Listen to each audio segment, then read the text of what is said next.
Welcome to the Jaybe Show on Revolutionary Blackout Network. I am your host, James Fauntleroy. So good to see all of you guys here on this beautiful Sunday afternoon. Welcome back to all of you. All right, good to see everybody here.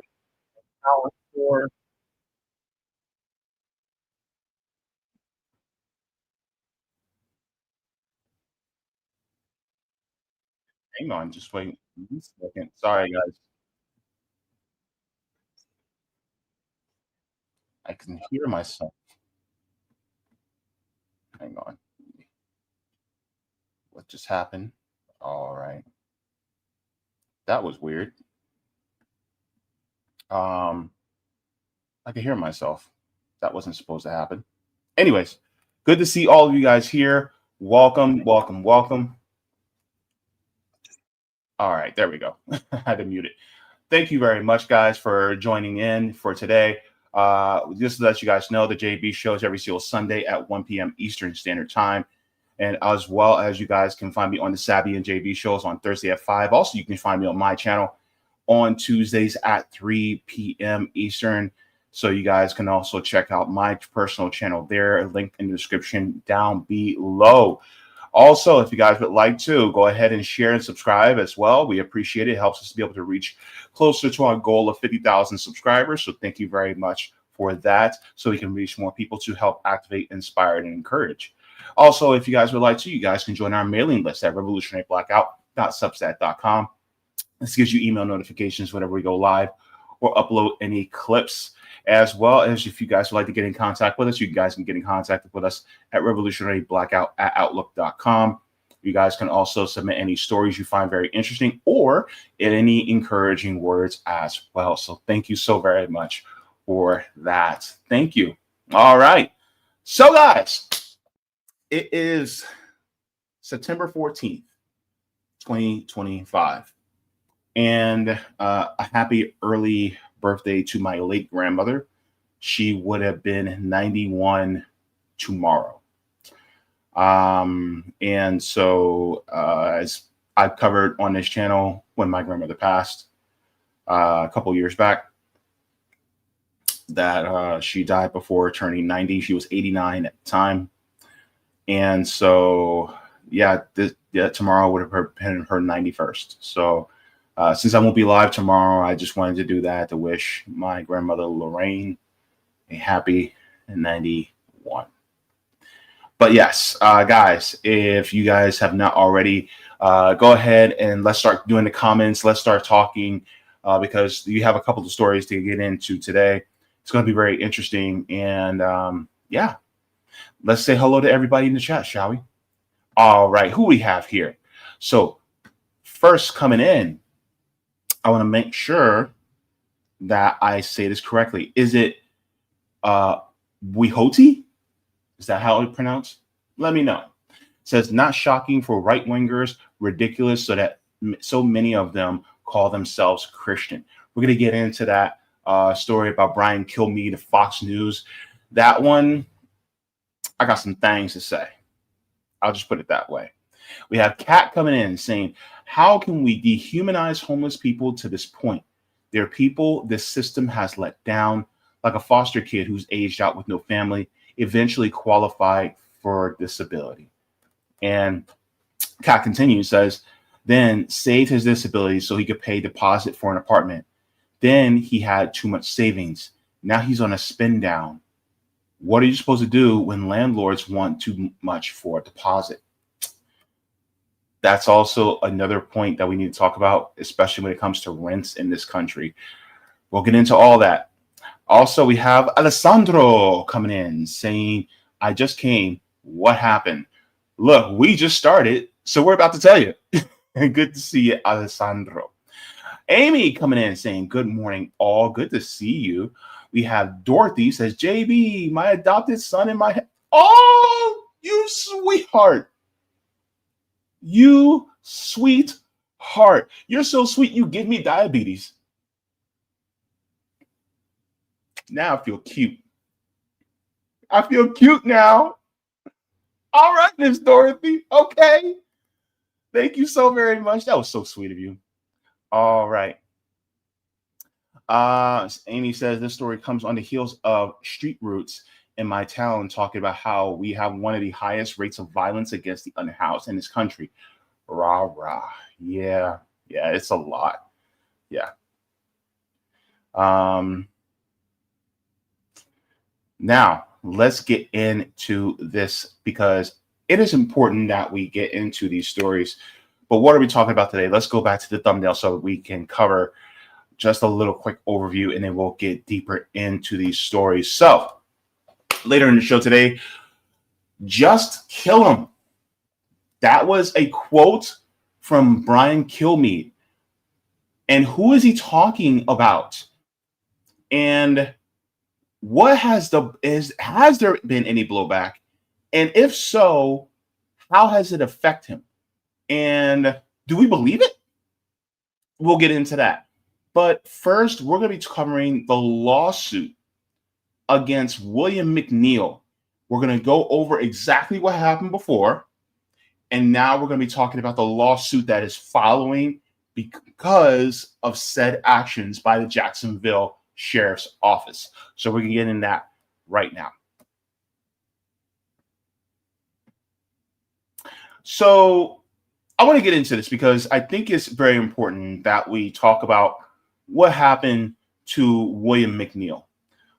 William McNeil was a young man that was brutalized by police. Thankfully, he is still alive to tell his story. But unfortunately, because of this, he now is suffering from many things like PTSD, physical injuries. And so, of course, with that, because of the way police have escalated things, he now has medical expenses, not just physical medical expenses, but also mental health probably expenses to be able to deal with this. And we'll get more deeper into that as well. And so we're going to show you guys, just to give you a refresher of what happened. And I'm going to give a trigger warning if, this is a bit hairy to go through. But as well as I want to go over through the subsequent what happened to the police officers. Was there accountability? Was there not accountability? And then why is there a lawsuit being filed? So we're going to be getting into that as well. So let's get into this. Let me share my screen, show you guys what happened beforehand. So if anybody remembers, this is what took place. This is William McNeil with his dash cam video. He walked up, opened my door because my window don't work, right? Yeah. And then I said, so what I did wrong? Yeah. He said, well, for one, your headlights are off under this weather. I'm like, okay. There's multiple people headlights off, first of all. And then there's no rain. It doesn't matter. You're still required to have headlights on. Can you pull that law up? Huh? Can you pull that law up? Yeah, when you step out of the car, I will. Okay, so first of all, remember, he said that he wanted to make sure that the officer was basically saying that he got pulled over because of the inclement weather, because it was raining. And because it was raining, that you're supposed to have your headlights on. Number one, it wasn't raining. Number two, he wasn't the only one with his headlights off. And number three, he said, well, you're supposed to have your headlights on. And then William McNeil responded with, can you show me the law? Basically law, statute, code, whatever, law of that if it is raining or if they're just overcast, which it was an overcast, it was not raining, then he should have on his headlights. How many of you drive if there's an overcast but with no headlights? How many of you do that? With that being said, then he said, once you step out of the vehicle, this is not a, how can I put it? This is just a civil ticket situation. It's like, okay, you know what? Your headlights weren't on. If you can, just show me that your headlights work. Okay, your headlights work. Okay, I'm gonna write you a ticket, and you can fight it in court. Right? It's not that serious. It's just not. So a traffic stop over not turning the lights on during an overcast in the daytime, right? You don't have any problem seeing the officer. I don't have any problem seeing the officer. None of us have any problems with seeing these officers, right? We have no problem, right? And yet, that's what happened. So, let's go back and we will continue. Can you call your supervisor? Okay. Can you call the supervisor? By law, once the person that you're speaking to, the citizen says, call your supervisor, what are you supposed to do? Cops. You're supposed to do what? Radio your supervisor. They're supposed to come out to assess the situation. But they escalated like they always do, right? Let's continue on and see the escalation happen. Can you call your supervisor? All right, go for it. Exit the vehicle now. Exit the vehicle. Show me your hand. Here. He's unarmed, right?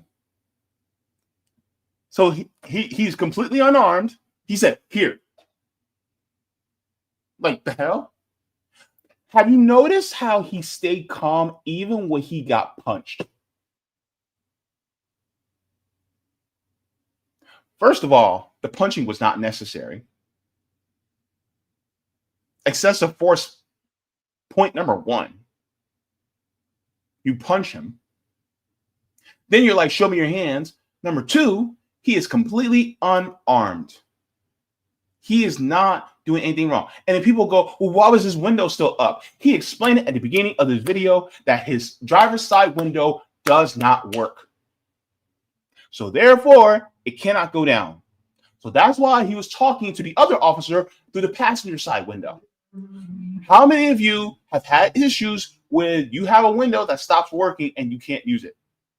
I know my mom has, where she literally had to open the door in order to be able to go through a drive-through or go to the bank to talk to the bank teller through the drive-through.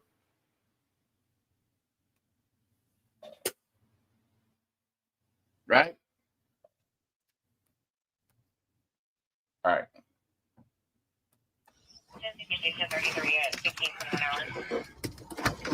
I'm here.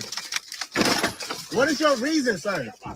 What is your reason? Step out now. All right. No.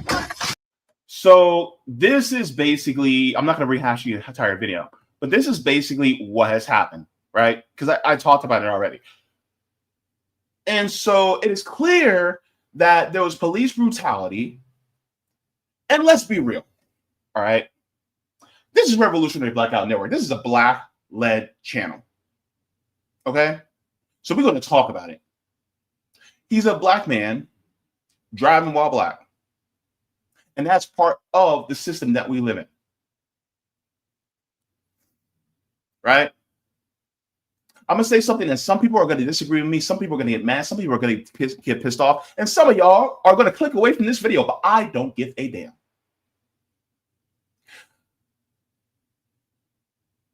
Class is not the only thing that we should be talking about. See, here's the thing. There are subclasses within the working class. I'm just being real. There's subclasses within the working class. Because even when you look at racial disparities, when it comes to economics, guess what happens? The people who are typically white are usually at the top of the working class. And it is commensurate with basically the amount of melanin in their skin. And those of us who are black are still at the bottom, even among the working class. You can try to point to, oh, well, this group is very poor and they're white. Yeah, but they are poor not because they're white, but because they're poor, right? Some of us are displaced not just because we're poor, but because we're black. That exacerbates the situation. So yes, race does play a role when it comes to class. Therefore, this is not just a class issue. This is also a race issue. This is why you can't be completely class only and you can't be completely race only. You have to mix both because that's the way the system is set up in the United States. This is not a homogenous country. So therefore, they set up different tiers among people, which means that we have to deal with it tier by tier. Which means that when it comes to liberation, you have to go tier by tier. That's just how it is. And the thing is, like, that's what's so unique about this country. People talk about, oh, well, these other countries, they focus just on class. Yeah, but they're mostly homogenous. This is not the same case. So let's continue on because I want to share exactly what happened and afterwards, the subsequent story after what happened. Because I think this is also very important. So after this, William McNeil files a federal lawsuit. Why does he need to do that? Because to me, a criminal lawsuit should have been filed first. Was it? Well, let's find out. Man whose controversial arrest video went viral in July after it showed a JSO officer repeatedly hit him in the face, has officially filed a federal lawsuit. Action News Jack's Jake Stofan joins us live in West Jacksonville. And Jake, the lawsuit focuses on JSO's use of force and use of force reporting policies. And notably absent from the lawsuit is any claim about racial profiling, which has been a refrain from McNeil's attorney since that cell phone video of his arrest went viral back in July. Instead, the suit blames policies at JSO McNeil's attorneys claim allow officers to use excessive force. William McNeil Jr., the man struck in the face multiple times by JSO officers during his arrest back in February, is taking his case to federal court. On that day, I really just wanted my side of the story to be heard, and hopefully today that I hope my story get heard today. The new lawsuit, McNeil's attorneys claim JSO policy is allowing for the use of this tactic, known as a discretionary blow, and not requiring officers to report use of force instances that don't lead to injury, quote, creates a setting that promotes its officers to engage in illegal or excessive use of force. During a news conference, McNeil's attorneys continued to allege McNeil's traffic stop was the result of racial profiling. They're looking for a reason to stop black people for driving while black. The initial reason given for the traffic stop was McNeil had been driving without headlights on in bad weather and he wasn't wearing a seatbelt. In July, Action News Jax analyzed 5 years of local data and found 60% of tickets written by JSO for both offenses were issued to black drivers, despite black residents representing only about 30% of the city's population. But claimed. Wait. So black residents are only 30% of the population, but 60% of seatbelt violations? Are we black people just averse to seatbelts?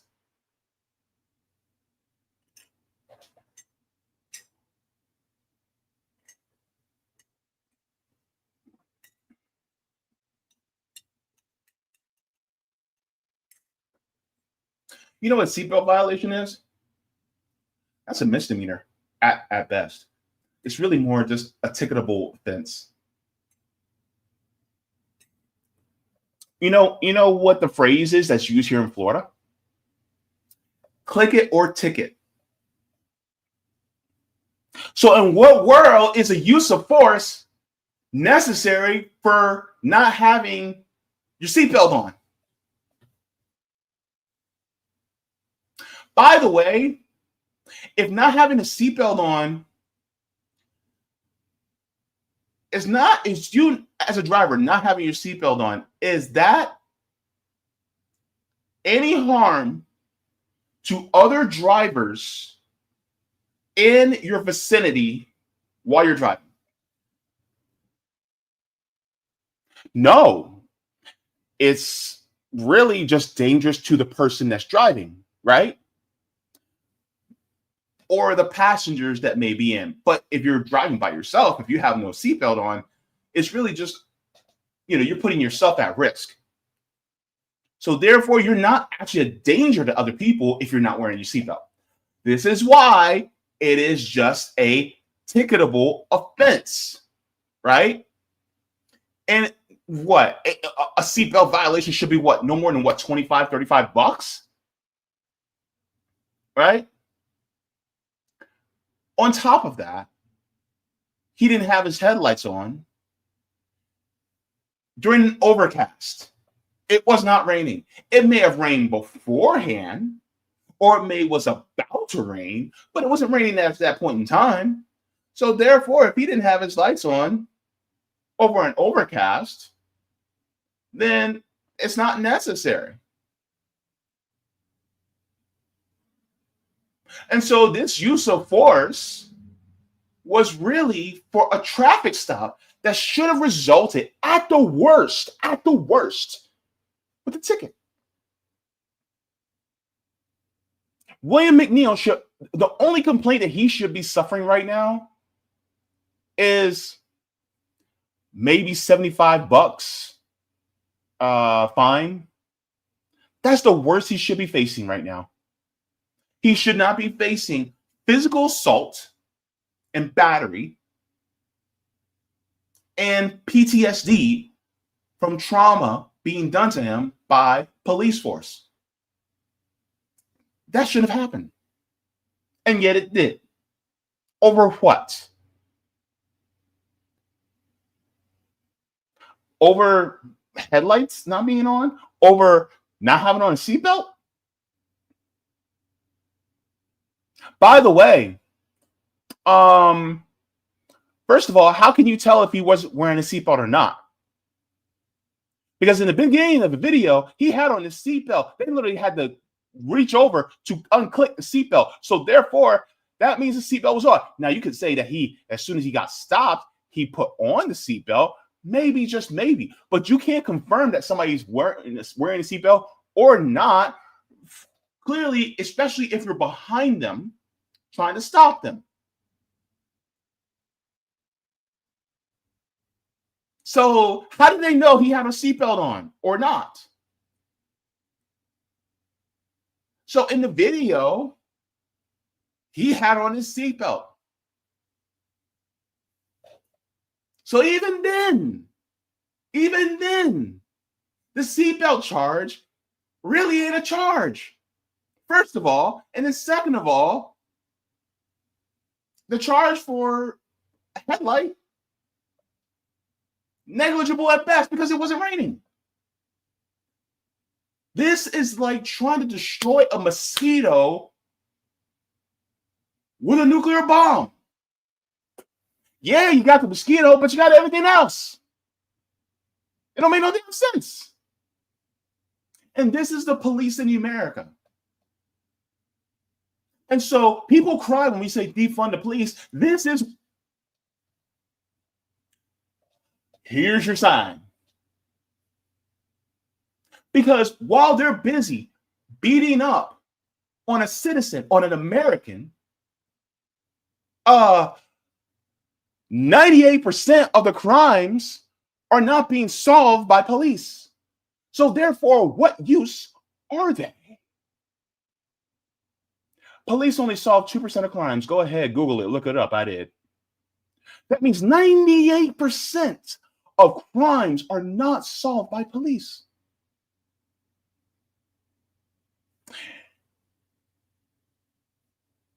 They don't have usefulness. What public safety are they doing?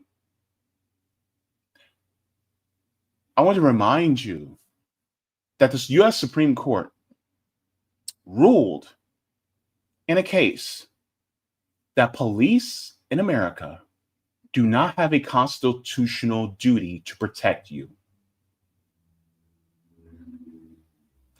Police in America do not have a constitutional duty to protect you. Meaning, a crime can happen to you, they can look at you, and then they can walk away. Hold up.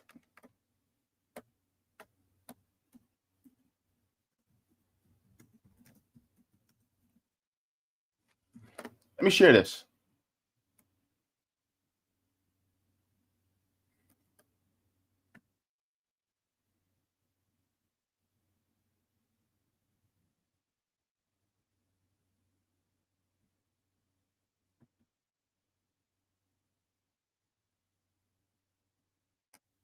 I'll just do it here.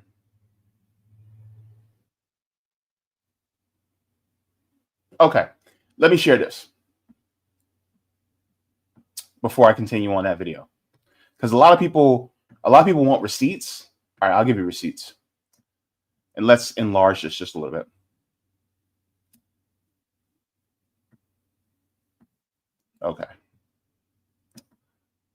Okay, so it says Jessica Gonzalez sued the city of Castle Rock, alleging police department had an official policy or practice of ignoring violations of restraining orders. The case was dismissed. In her appeal, Jessica Gonzalez argued Colorado law made the enforcement of restraining orders mandatory.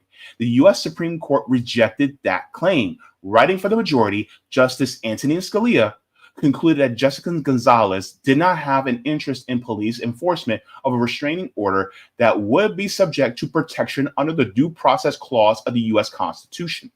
Although Colorado restraining orders explicitly stated that police shall make an arrest when violations occur, Scalia said a well-established tradition of police discretion has long coexisted with apparently mandatory arrest statutes. The decision echoed a 1981 ruling by the court that cited a fundamental principle of American law that government and its agents are under no general duty to provide public services such as police protection to any individual citizen. Therefore, police in America do not have a constitutional right or duty to protect you. Therefore, when it comes to protecting you, they don't give a damn.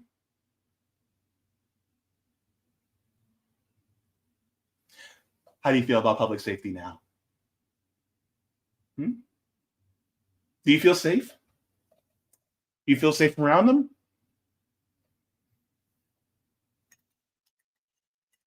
You know who else doesn't feel safe? A bunch of their spouses. Oh, by the way, go ahead and on your own time, Google about 40% of police report to domestically beating or violence of their spouses. And that's who reports. We're not talking about the ones who don't report. 40% of police engage in domestic violence against their spouse. 40%. So if they are willing to do that to their spouse, what the hell you think they're going to do to you?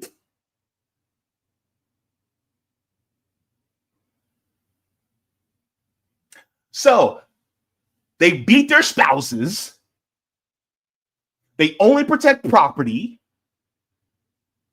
And they do not have a constitutional duty to protect you. Does that sound like public safety to you?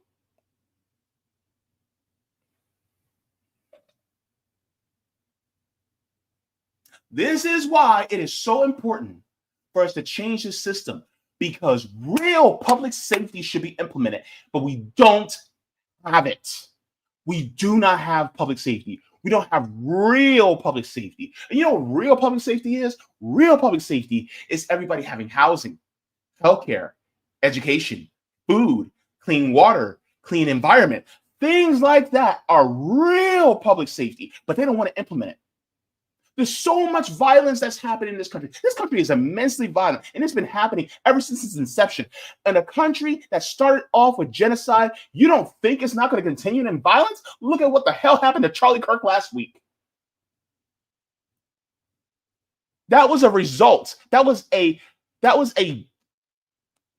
feature of the system affecting somebody that is well known. And people are like, oh my God, I can't believe this happened to Charlie Kirk. This is not who we are. If you say those words, this is not who we are, you live in a fantasy world. Because in a country that used to enslave my people, not only that, but they hanged, and this is after slavery. This is after Reconstruction, during Jim Crow. When they used to hang my ancestors, burned them, castrate them, and then took pieces of their burnt body to put on their mantle, and then they gathered around during picnics to smile in front of our dead ancestors hanging body from a tree. You mean to tell me that this country is not violent? This isn't who we are? Baby, wake the hell up. What have you been smoking? Because it sounds fun to me. It's crazy. It's wicked. It's crazy. Cruel. And then we make excuses for the things that happen on other sides of the planet. We make excuses for the devastation of people in Palestine. We make excuses for the devastation of people in Iraq. We make excuses for what happens to people in Congo, in Sudan, and in Haiti, and in Chile. Hell, we're literally using Ukrainians to be able to fight a war that they don't want to send our people over because they know if they were to, then we would revolt en masse. This is America. It is a violent, violent nation. And so, no wonder what happened to William McNeil. And you guys wonder why we're trying to change the system fundamentally? And please don't come in the comments and go, well, the 94 crime bill was signed on by the Congressional Black Caucus. They were wrong. I'm going to sound like Black Panther. I'm going to sound like T'Challa right now. All of you were wrong. To turn your backs on the rest of the world. You were wrong. The Congressional Black Caucus was wrong. They shouldn't have signed on to that bill. Hell, even Bernie Sanders was correct on it, even though he voted for it. He put up somewhat of a fight. All right, let me get off my soapbox. Let's continue on in this to finish this up. But claims of racial profiling are notably absent from the lawsuit. In a memo issued by the state attorney's office last month, another explanation for the stop was offered, alleging McNeil had been seen leaving a home under active surveillance for narcotics activities. McNeil's attorneys dismissed that explanation as an attempt to justify what they view as an illegal traffic stop after the fact. They like to just throw things out once they get caught with their hands in the cookie jar. You know what this reminds me of?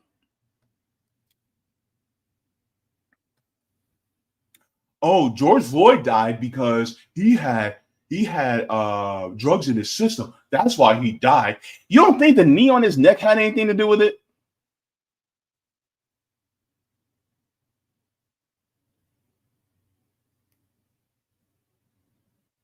And how do you know he was getting anything?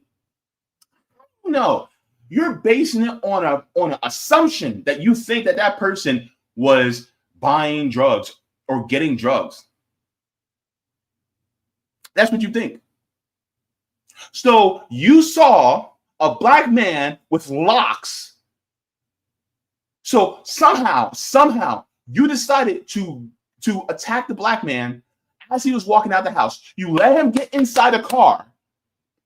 And then you stopped him on the pretense of him not having on his headlights during an overcast. And then that's what you charged him with. If he actually had drugs on him, number one, you would have found the drugs. You would have found them. They weren't on him. Number two, you don't know. That could have been his cousin's house. That could have been a family member's house. That could have been a friend's house. He probably has no idea. Even if the house that he came from was doing that, and you guys followed him. See how when you examine this just on a surface level, it breaks down? Because they're trying to find an excuse. Because ultimately, you want to know what exactly what they want to say? It's a black man. So what? He was bound to do something wrong. Predictive policing has been happening in this country since its inception. The only thing that's different is now it's starting to happen to white people, and that's why they're getting pissed off. Predictive policing has always happened in this country. It's that some people just haven't woken up to it. Predictive policing, it happened in this country because that's what we call racial profiling. Because you look at my skin color and you automatically think I must have done something wrong. So then you decide to arrest me and then jail me on the pretense of something you thought I did wrong. So then you find something, whatever you can, to keep me in there. That's what predictive policing started. Racial profiling. Because you predict that just because of the way I look, I must be doing something wrong. Look at the vagrancy laws that happened during Jim Crow. You know what vagrancy was considered? Just you being out and about during business hours and not at work. And they arrested you just for that. Let's take it all the way back. Because that's the problem. A lot of times people will go, oh, well, he must have been doing something wrong. No, it's not. It's not that way. Not every single time. And so this is why it's so important for us to decolonize our minds. Because when you start to decolonize your mind, then you stop thinking these bigoted thoughts of, well, this person may have, or this person might have, based on the color of their skin. Because you know what this reminds me of?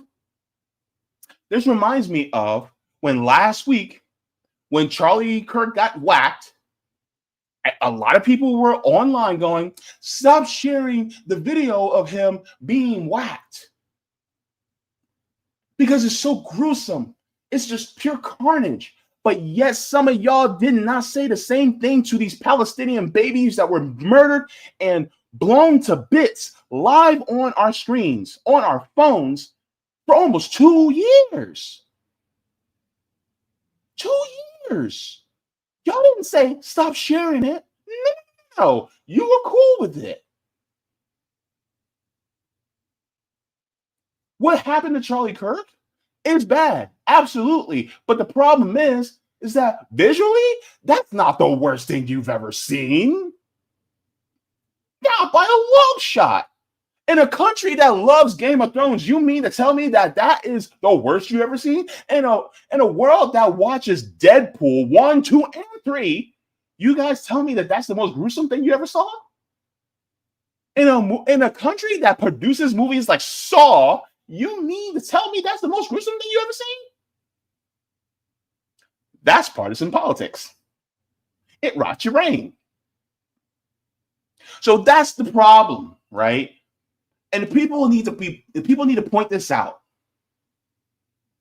Is that this is the contradictions within the capitalist system. It creates different tiers in society where it gives some people who have less melanin in their skin more deference than it does to people who have more melanin in their skin and who have more phenotypical features that represent Africa. That's exactly what it is. You don't want to know why? Because it started with slavery. And you want to know why they had to create the system of whiteness? Because in order for people to look down on the formerly enslaved, you had to have people look down on them. You had to. So that you divide the working class. That's exactly how it started. Because guess what? let the freedmen and the Irish get together. See, and that's just why Irish people are considered white now. Because the WASPs, the white Anglo-Saxon Protestants, they were the ones that going, you know what? You're no longer other, you're white now. So now we need you to be slave catchers, and as we know, as police now, and I want you guys to be overseers and catch those guys. Oh yeah, you're not actually equal to us, but we want you to, you're not as low as they are, though. Okay. And so that created other tiers in this society.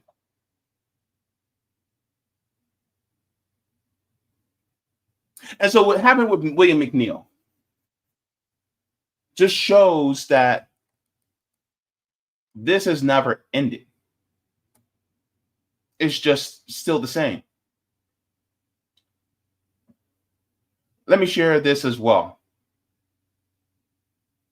because I want to get into the article as well, because I think that's also important. Because I want to share what he's been going through since the police brutality on him. Okay. Let me make sure this is big enough for everybody to see. All right.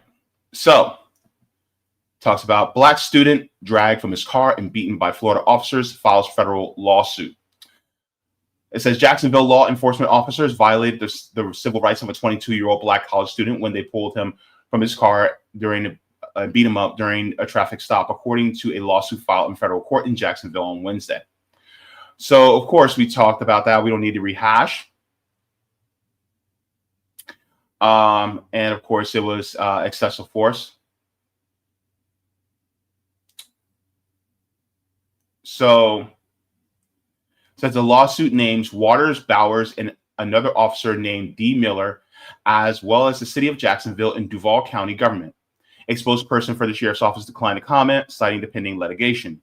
According to a prosecutor's report, Bowers stopped McNeil for failing to turn on his headlights and buckle his seatbelt after seeing an SUV parked outside of a house. The officers were surveilling for drug activity. And so we went over what happened in the body cam. So it says, according to his attorneys, McNeil suffered a laceration to the chin and lip, a fractured tooth, and has been diagnosed with ongoing traumatic brain injury. McNeil also continues to suffer post-traumatic stress disorder-like symptoms, including nightmares and flashbacks of the incident, his lawyers wrote in a legal filing. McNeil's attorneys have also formally called on the Department of Justice to conduct its own investigation of the incident and what they describe as excessive force and systemic failures by Jacksonville officials. So not only did they cause this man physical harm, but also mental harm as well. Who's going to pay them bills?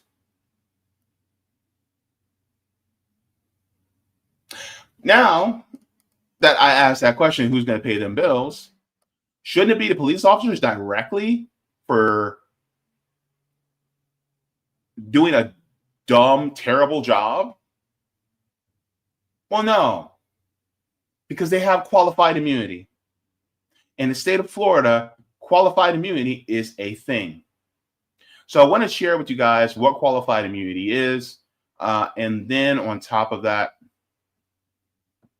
I want to, us to talk about what we can do in order to combat things like qualified immunity. So this is from a legal office. It says application of qualified. So, well, let's go to understanding qualified immunity here. Okay. It says qualified immunity is a legal principle that originated in a U.S. Supreme Court interpretation of Section 1983 of the Civil Rights Act of 1871. It protects government officials from personal liability for actions performed within their official capacities, as long as their conduct does not violate clearly established constitutional rights that a reasonable person would have known. In essence, it provides a shield against civil lawsuits unless the violated rights were previously defined by a court in a similar context, right? So this doesn't just apply to police. Qualified immunity also applies to judges, elected officials, people who work in the offices at official capacity for like the state offices and municipal offices. It is DAs and attorney generals. Like, qualified immunity goes across the board in government, right? Now, let's continue on. It says application of qualified immunity in Florida. In Florida, qualified immunity applies to law enforcement officers, government officials, and other public employees who could potentially face civil suits arising from their official actions. The doctrine grants significant protection, making it challenging for victims of police misconduct or civil rights violations, which William McNeil has endured, to hold accountable individual officers or entities responsible for their harm. And so, of course, it was in Jacksonville, and Jacksonville is a city in Florida, meaning qualified immunity still applies within the state, which means there's a shield from civil lawsuits, meaning if you do excessive force or you violate the constitutional rights of somebody, they have so much immunity to the point where it could be plausible and say, well, they were still acting in their official capacity and they were still doing what was right according to the law, even though they beat him and they gave him PTSD. So now, instead of filing civilly against them personally, who has to pay up? The citizens literally have to pay for the damages that some dumbass officers decide to do. That's what it is. And so who's on the hook? The city of Jacksonville, the county as well, and subsequently us Floridians. So when we talk about ending qualified immunity, it's like, no. You messed up on your job, so therefore you are held personally liable because you should have been able to follow the law. But you decided not to, so therefore, look, FAFO, financially. But the problem is they want to protect them. Why? Because the powers that be want them to be able to do these things. Because if they can, that means that they can hold more power and control over the working class. That's what qualified immunity is. Now, I want to applaud efforts of different groups like the Ohio Coalition to End Qualified Immunity. They're doing great work out there. They're trying to actually enact a citizen ballot initiative that would end qualified immunity for government officials, including police, within their state. I think that because we live in a ballot initiative state here in Florida, that should be pushed for as well. Now, will it work? I don't know, because the ballot initiative process has been made even more difficult. The window of time to be able to get signatures to put on the ballot has actually been shortened, and more hurdles have been placed there by the Florida legislator. So therefore, it is harder to be able to get this here in Florida. But if you can't end qualified immunity, by all means, try to do it. But the problem is that people, especially, both parties within Florida, the Democrats and Republicans, they still want to keep qualified immunity in place because they want police to be able to do whatever they want, at the service to whoever's the governor, whoever's the mayor of the county or the city. And guess who gets leave holding the bag? It's us. And so this is why it's so important that we end these programs. Now, ultimately, this is also a part of defunding the police. And I know that's a scary word. That's a scary phrase that people are like, oh my God, you guys want to take police away. We want to take the police that we know of today. We don't want to get rid of public safety. We want to improve public safety. But the police that we have are not arbiters of public safety. In fact, they're the ones who escalate things even further. And by the way, just like I said, police only solve 2% of crime, meaning 98% of crimes do not get solved by police. Therefore, their usefulness does not exist. Meaning we should have a system in place where we actually have real public safety. And that's why it is so important for us to change the system fundamentally from the ground up. Now, I'm going to share a couple of resources for you guys to also take a look at, because I think this is also really important too. I want to share this. Let me see. I have it here. Yes. So we're going to do the first one, mappingpoliceviolence.us. Mappingpoliceviolence.us. Okay, so it says here, police have killed at least 844 people in 2025. That's a mass death of 844 people killed by cops, right? And this is the map of all the deaths by cops in the United States.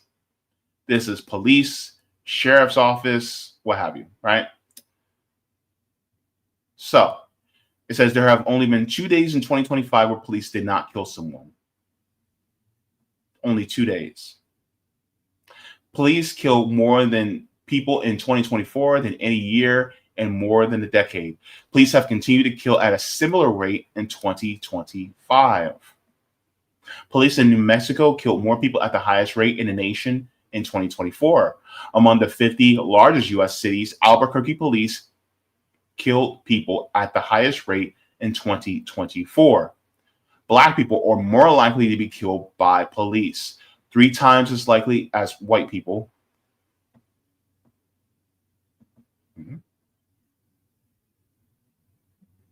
What in the world? Oh, okay. 3 times as likely as white people, 1.2 times as likely as white people to be unarmed.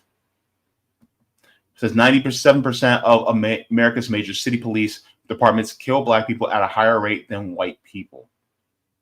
So as you can see, here's the graphs. Most killings by police begin with traffic stops, like what happened with William McNeil, and people like Philando Castile, remember him?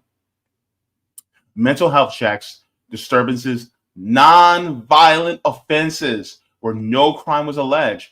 1 in 3 killings began with alleged violent crime.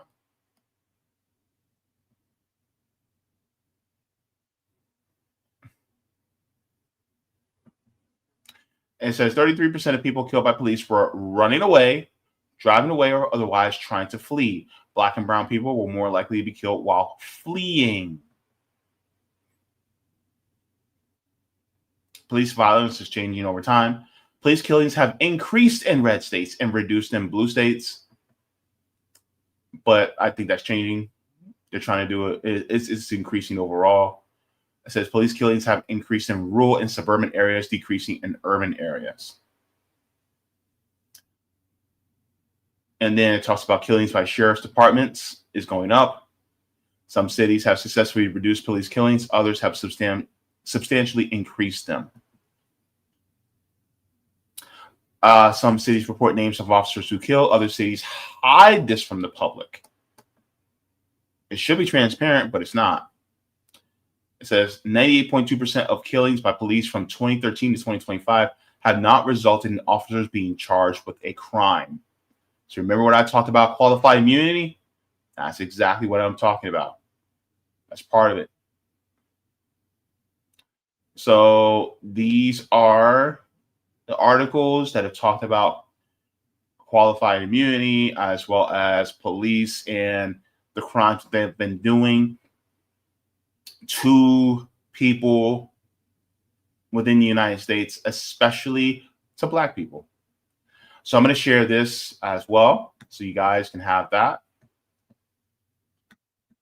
And then I have another one that I want to share with you guys.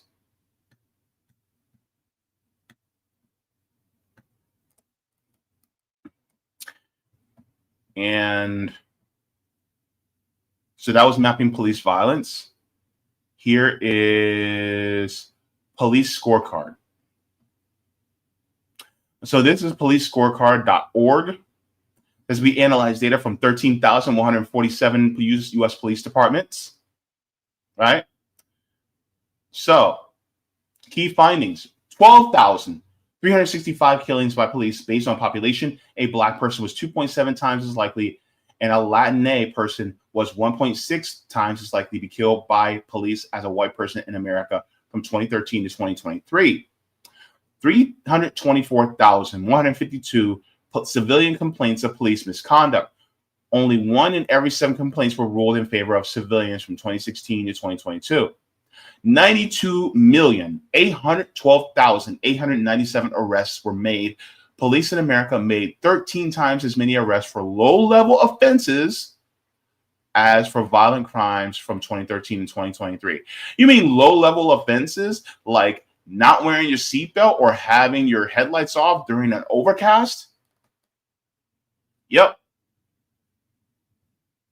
And in the police funding, some of the highest were Washington, D.C. So Washington, D.C. In 2022 says the Washington Police Department is 644,373. And so it's $917 spending per resident. So my city, Orlando, is within the top 5. The Orlando Police Department. Orlando Police Department in 2022 spent $205,105,923.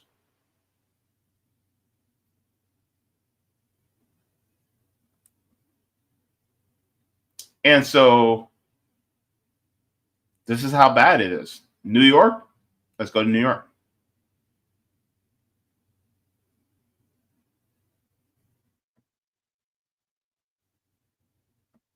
Hang on. Okay. Oakland, New York. $5,726,357,000 spent on the NYPD. That was in 2022. $5 billion. Billion with a B. So this shows the police funding as well, right? And then here's the score. The worst, according to Better. If you take a look at this, look, Chicago, Jersey City, Washington Metropolitan, Independence, Missouri, Kansas City, Waukesha, Long Beach, Baltimore. So all of these are some of the worst policed areas. Doesn't mean they're the highest crime. It just means they're the worst policed areas. We got to make sure we get that correct. Just because it has the most policing doesn't mean it's the worst in crime. Okay. Let's go to what's number 1. Woodbury, Minnesota. That's 69%. So that actually supposedly has the better police than any other place. Horry County, South Carolina, Chula Vista, California, Bowie, Maryland, Rochester, Minnesota. Those are basically the top 5. And I'm willing to bet that they have a very small Black population. So I'm going to share this with you guys as well, so you guys can share this among your friends and your family. Let them know how police operate within these cities, because I think that's important too. Okay. All right. So with that being said, I'm hoping that William McNeil actually gets the justice that he deserves, even though criminally these cops will not be held liable for the excessive force and battery that they've caused him. I'm hoping that we can end qualified immunity all over this country and change public safety that actually benefits the workers, that benefits the people instead of the parasite class. Because the parasite class only has policing to protect their property instead of people. And when you have a system that is profits over people, people are always the ones that get hurt, especially by the institutions that are supposed to protect us, which in reality, they have no constitutional duty to do so. So everybody, thank you very much. And my thoughts are with William McNeil. All right, go ahead and give a like to the stream. Thank you so very much for that. That segment went on longer than I thought, but it was very important that we got into it.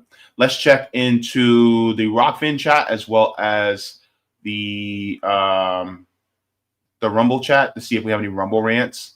Not sure. That's supposed to be what's going on here on Rumble. Is Rumble working?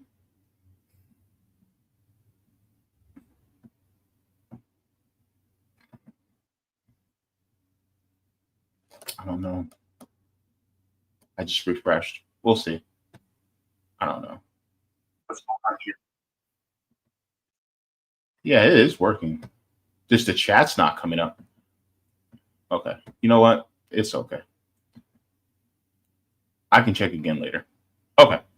Let's go into the Rockfin. Sorry, not Rockfin, Rumble. See if we have any Rumble rants.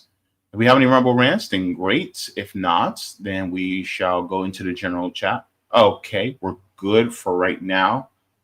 But I see we got quite a few people watching on Rumble. Thank you very much. If you're on Rumble, go ahead and give a like as well. That helps us out.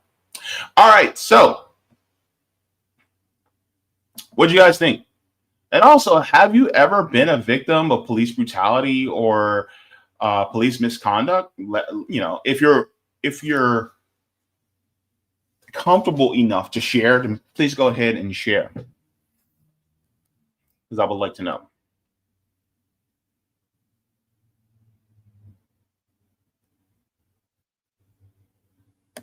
Haversham said maybe you should watch the entire video. I did.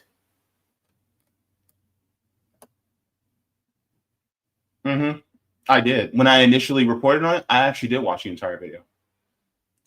That was still excessive force. That still should have happened.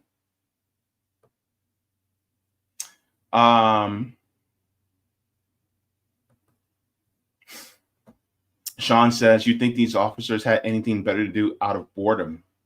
A lot of times what ends up happening is that a lot of these officers actually have a quota they have to meet closer towards the end of the month. And so, well, they're trying to look. When you have nothing but a hammer, everything looks like a nail, right? Amy says, cops having another normal one. Absolutely. Alessandro says, daily reminder that police officers nowhere near the top 10 most dangerous jobs in the U.S. of capitalism. You're absolutely right. In fact, one of the most stressful jobs, I don't know if it changed, but I know this from back then.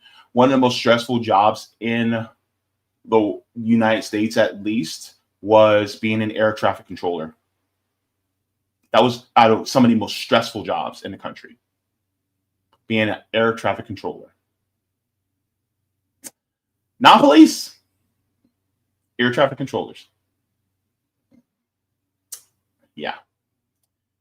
I'm pretty sure that when I was working as a line cook in a restaurant, my job was probably more stressful than being a police officer, because I literally held people's lives in my hands too. Because if I cook things wrong, then I could risk somebody's life too. Jacqueline says, hey, Jaybe, hey, everyone. I saw a clip of that Fox host saying what he said. He apologized later. We'll get into that. But you can just tell that he meant that horrible and inhumane thing he said at the time. Yep, absolutely. We'll get into that in a little bit. Vicky, Vicky. Oh, you asked an important question. Let me read this in my serious voice. Do white people have to have the talk with their sons? No. Do you know what the talk is? Okay. I'll tell you what the talk is. I've had the talk. I actually gave the talk to my nephew. The talk is that when you have more extra melanin in your skin, especially if you are of African descent, whether you are free, a lot of times this is for freedmen, right? Black Americans. We have to sit, especially when a boy turns to be 10, 11-ish, you have that talk. And that talk is not a talk about sex. It's a talk about police. What to do, how you should be around police, what to say, what not to say, all these different things. You are taught, you are instructed. And Black parents have actually recorded them giving their kids the talk. So if you guys want to hear what it sounds like, go ahead. But here's the issue. Remember Tamir Rice? Tamir Rice was only 12 years old playing with a toy gun in a park, in a field. And police came, and within a few seconds of getting out of their squad car, they pointed their guns and they shot Tamir Rice dead. He had a toy gun. Over the radio, it was said that they were reported on a man with a gun in the field. Number one, we as Black people, especially Black boys, are always aged up when it comes to things like this. Meaning our innocence is taken away. Similar to how they do Palestinians and Palestine, where they will say a Palestinian was killed, but sometimes they don't give the age. When that Palestinian is a minor, a child, or you can be a boy or a girl. They don't give that because they don't want to affirm or attribute innocence to that person. They do that to us. They do the same thing to Black girls. They do the same thing. And so we're always aged up, even though clearly in the face, we're not an adult. Clearly, physically, we're not adults.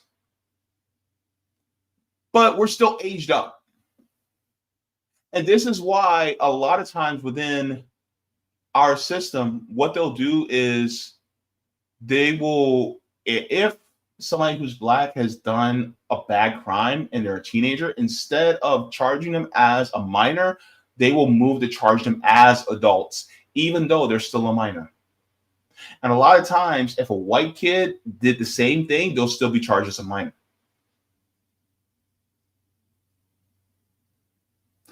Not counting that actually the prison industrial complex, they actually read the test results of schools, especially in predominantly Black areas, the test results, the state standardized test results for third graders. And based on those test results, they will build prisons and beds in order to be able to accommodate, because they know that, oh, well, this many amount of, especially of Black third graders, if they did this poorly on the test, that means that they are actually going to end up being a crime issue later in life. So therefore, we can actually get them while they're teenagers or when they're adults. So therefore, we actually accommodate our prisons based on the test scores of those Black kids in the third grade. And then on top of that, when you account for that, our schools are paid by property taxes. And so if the property values are lower, especially in the Black area, then that school has less resources. Therefore, the education isn't more inadequate within these areas. So therefore, we don't get as good of an education. That means we're seeing set up for what? Failure. Thank you. The system by design. Hell, Amanda Seals talked about that when she was talking to 20 Black conservatives.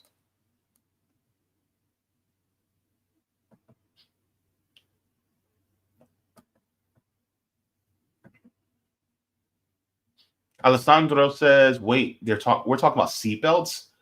Was the dude that got punched by the police officer because he wasn't wearing a seatbelt? Yes, he got punched because he wasn't wearing a seatbelt. He was punched because he asked for a supervisor. He got punched because he didn't have on his headlights during an overcast. He was punched because he was Black." Let's just call it like we see it. And please, people go, well, the police all weren't white. Of course. And that's one of the problems with police that are either Black or brown. They are blue first and Black or brown second, meaning there's some of the worst police officers because they are trying to prove to the white police officers that they're really down with the blue line of silence.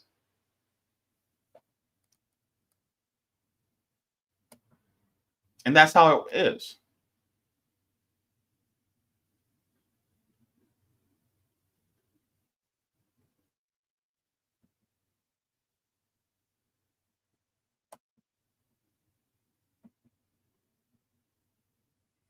Ghost Star says, "I got sucker punched like that, open window, leaving a farm party. Cops were breaking up." Oh no, I'm sorry. Oh, thank you very much for that, Ghost Star. I'm sorry that happened to you. Wesley says the police are there to intimidate. Yeah, we don't have safety. We have corrections officers in an open air prison. That's what they are.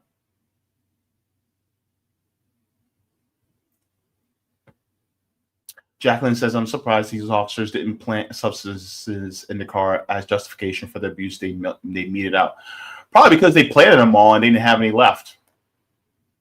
You want to talk about the police department that was actually making cocaine in the police precinct in the 1980s, and then using that cocaine that they created in the police precincts to place on people so that they could actually have an excuse to arrest them? Oh yeah, that's a lawsuit that's going on right now. Police were making crack cocaine in the precincts and then using it to place the plant on people in order to arrest them. Oh, it's bad. It's bad. That happened here in Florida. Meanwhile, also people are talking about, oh my God, they're trafficking drugs like fentanyl into this country. Meanwhile, you have a white woman out there in LA County Sheriff's Department that was working for them, that was also trafficking fentanyl into the country. She was the one that was trafficking fentanyl. A white woman. And yet they want to come after us. And yet they want to send the military after Nicolas Maduro? When most of the drugs, they don't come from Venezuela. They either come from Colombia or Mexico. And who's trying to crack down on that? Well, you have the president of Colombia that's trying to crack down on the drugs, as well as Gloria Sheinbaum. She's trying to crack down on the drugs in Mexico. But it's hard to do if you don't end the drug war here in the United States. Because if you end the drug war, then guess what? You can stop the flow of drugs by taking out the means in which they make their money. But they don't want to do that. Thank you very much, Nick. That is very sweet of you. I appreciate it. Nick got here in the chat. All right.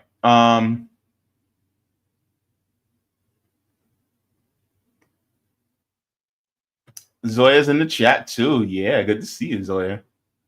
Let me see. Okay.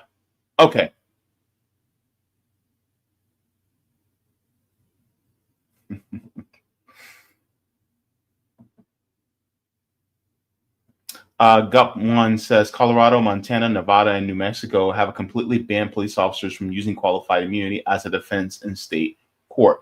Yes, and this is something I'm happy about. Thank you very much for that information, Gup. We're trying to expand that nationwide.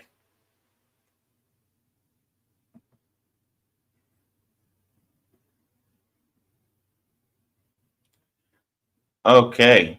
All right. I think we're good to go. All right. So let me check to see if Rockfin had.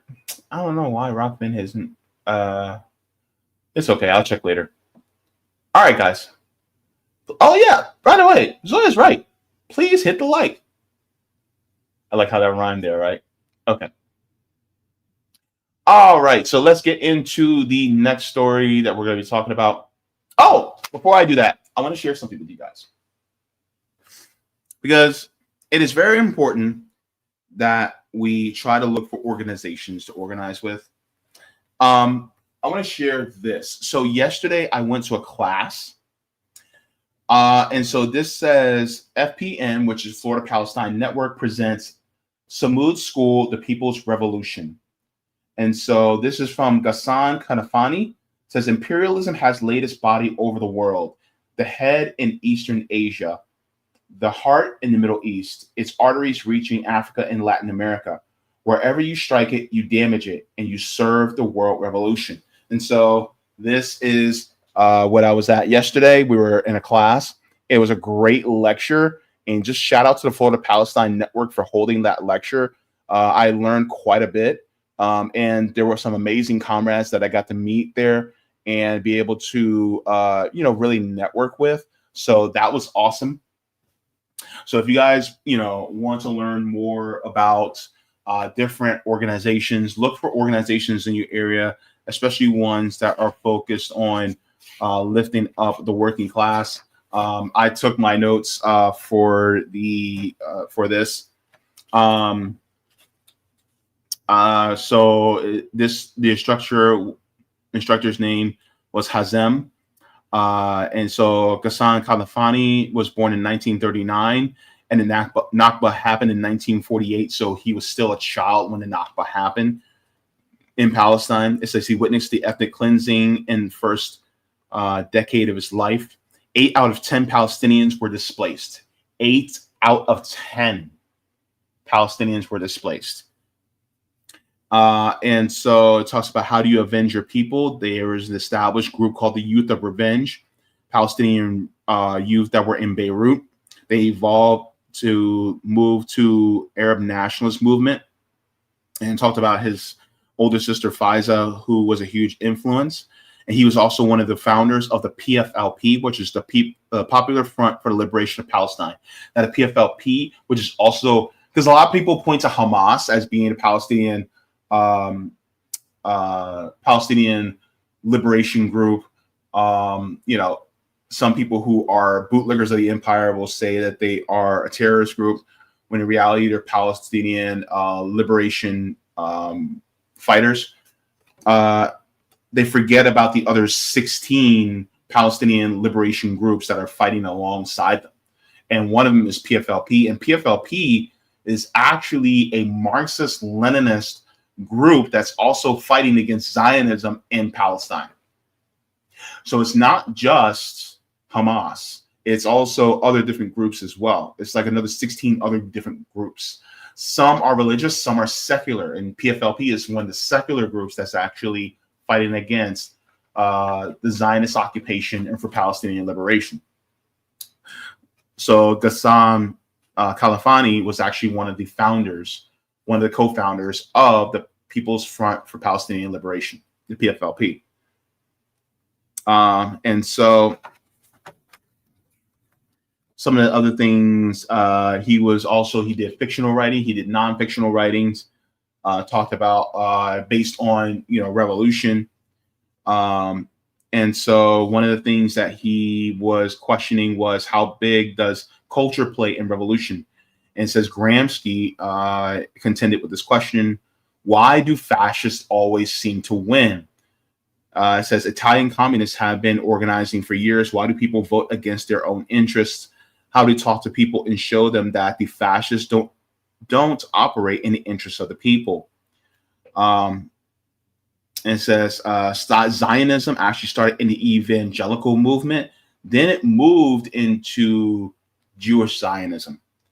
So, and then Jewish people weren't considered fully human until they had to go and occupy another area.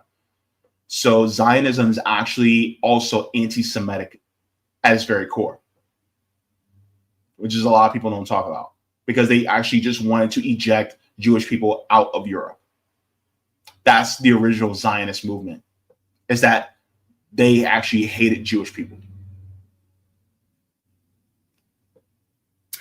So they became virtuous somewhere. The goal was to make them virtuous somewhere else. They kept trying to go anywhere outside of Europe. Possible locations were Uganda or Patagonia in Argentina. So these were some of the places that they were supposed to go, anywhere but Europe, right? That's where they basically want to send the Jewish people to. They settled on Palestine. It says there were many Jewish people in Argentina. California is one of the prime authorities of the culture of revolution. Billions of dollars were invested in telling us what to read. So this is why he was so prolific in his writings, and his writings were based on fiction and nonfiction as well. And then here's one of my favorite parts.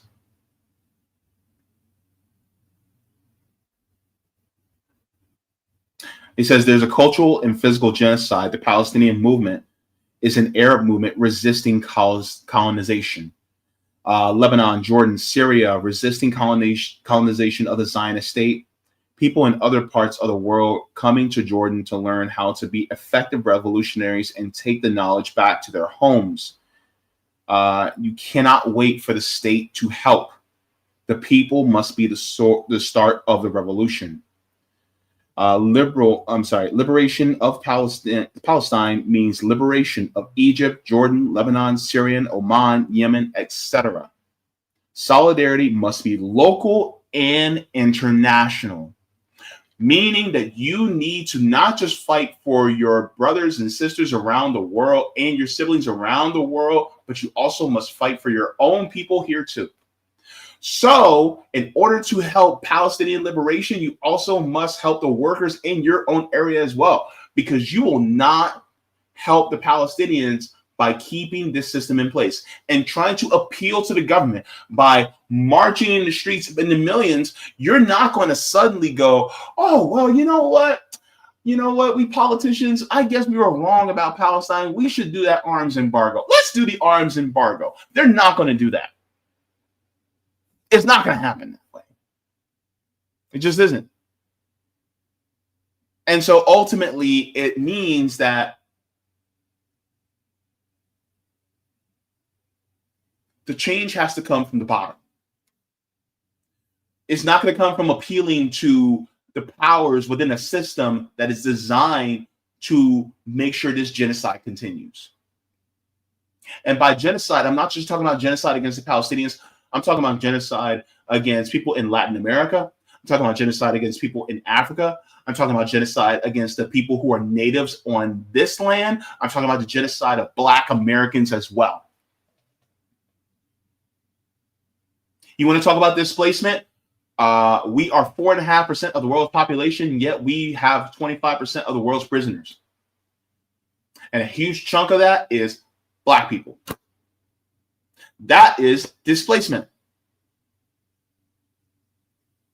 So we have to fight here as well in order to affect what's going on abroad. Strike a blow for all oppressed people. It's like the game of Jenga. Pull out the block from the bottom and the empire crumbles. It says the colonized, the elite, and the colonized community. The colonized people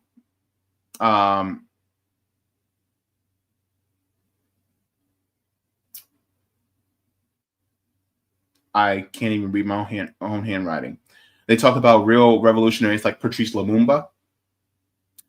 And you also talk about some anti-colonial movements are in cahoots with the colonial leaders, meaning the ones that focus on reform a lot, they are just wanting to pad capitalism so it doesn't hurt as much when you need to get rid of capitalism altogether. Like here, the most marginalized must be brought in and lead the movement. And it talks about the book, The Specter of the Palestinian State, basically meaning Palestinian state really meant that, you know, it was more of a symbolic thing. It wasn't really material. Because then that means the Palestinian state would be influenced by the US and Israel to keep the people just kind of like subdued a little bit. It wasn't real Palestinian liberation. And actually the Palestinian liberation movements, they actually weren't trying to fight for a state. They just wanted the Zionists out so that they can determine their own destiny. So, and it talks about how the IDF actually has power to grant bank accounts for you to travel or get a driver's license. That's how powerful the IDF is in the Zionist occupation in the apartheid state. And it talks about how the PLO was the first line of defense of the Zionist occupation. Netanyahu, Ben Gvir, and Smotrich were their wildest dreams were about to happen in September of 2023, right before the attacks on October 7th. One of my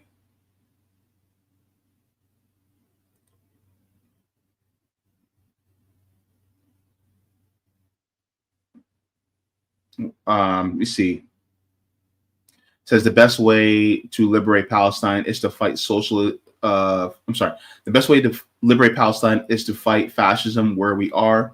2 years of sustained mobilization is a dream scenario for Palestinian resistance, but change won't come from working in the system made for the colonizer and the empire. It must come from the people. We are still fragmented. Fascism has expanded beyond the marginalized communities. So that's just some of the notes that I wrote, but thank you so very much for that. Now, let's get into the next one. Let's talk about Fox News, y'all. Oh boy, Brian Kilmeade.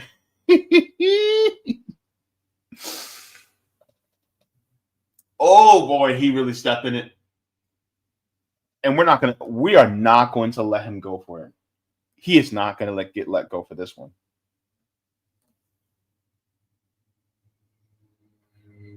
Brian Kilmeade, come to the front. Come to the front, because you showed your whole ass on Fox News the other day. I cannot bring myself to say what I really want to say. But you're a monster. You are. You are a wealthy monster that does not give a damn about Americans. And you can play like you do, but we all know that you don't.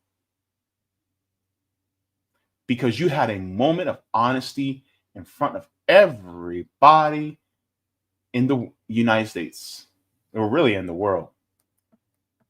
So I want to share this video because it shows how deep the rot goes.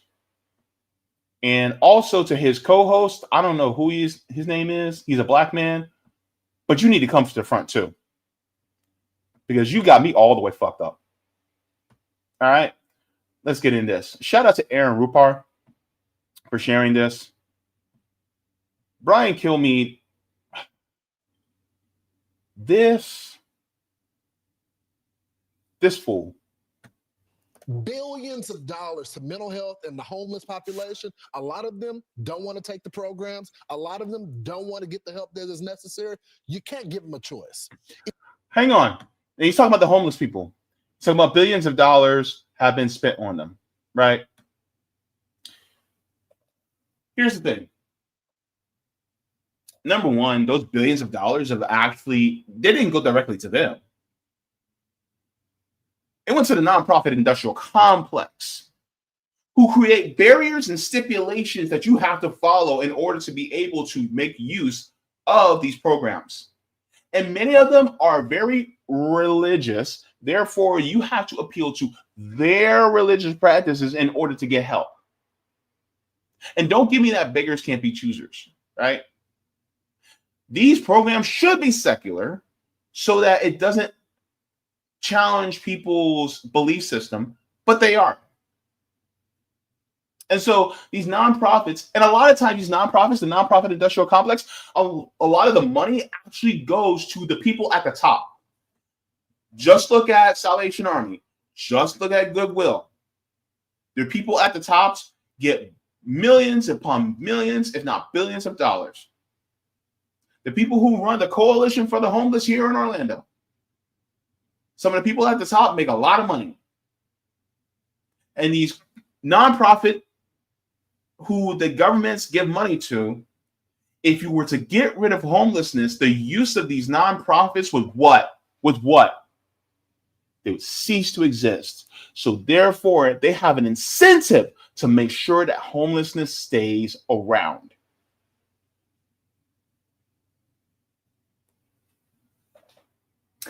Because these nonprofits are still a business.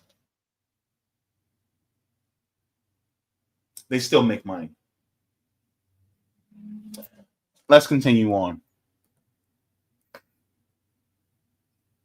Oh, and while I'm at it, talking about how they don't want to accept these. A lot of these places it's not just religious requirements. It's some of these places, you talk to some, especially women that are homeless, some of them are like, no, because these men will try to sexually assault you. Or some people will go, no, people try to steal from you in there. Or I know of someone who told me that he was in a homeless shelter, and let's say he's in front of me, he's unhoused, and then I have a sandwich, and I give him this sandwich, and he takes it back to the homeless shelter to eat. If they see you with that sandwich, that means you have to break it into pieces and give everybody in the shelter a piece. You can't have it for yourself. You have to give it to everybody. And so they make these unfair rules for the homeless. And then on top of that, they make it so that you have to jump through hoops in order to get housing. And also they say, well, you have to get clean off of drugs first. A lot of people were clean when they got homeless. And here's something a lot of people don't know. And I was talking to a comrade yesterday who learned this, especially when it comes to why people get into substance abuse, especially when they're homeless. A lot of these people are homeless, and so in order for them to not fall asleep when they're out on the streets, they have to take uppers in order to stay awake so that their stuff's not stolen.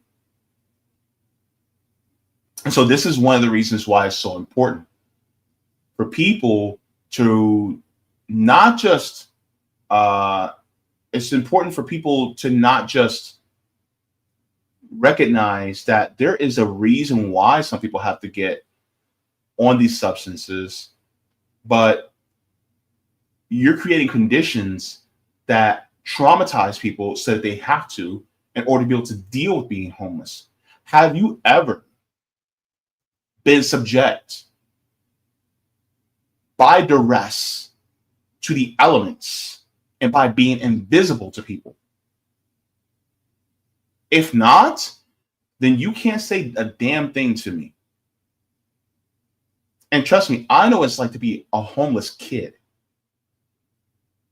I know what it's like. And so you can't sit here and tell me that, oh, well, they're just lazy. They just don't want help. No, they want help, but you want to make them jump through all these hoops when you don't even understand what it takes to be able to get yourself on steady footing. And you know what's the quickest way to get somebody on steady footing? House them. House them.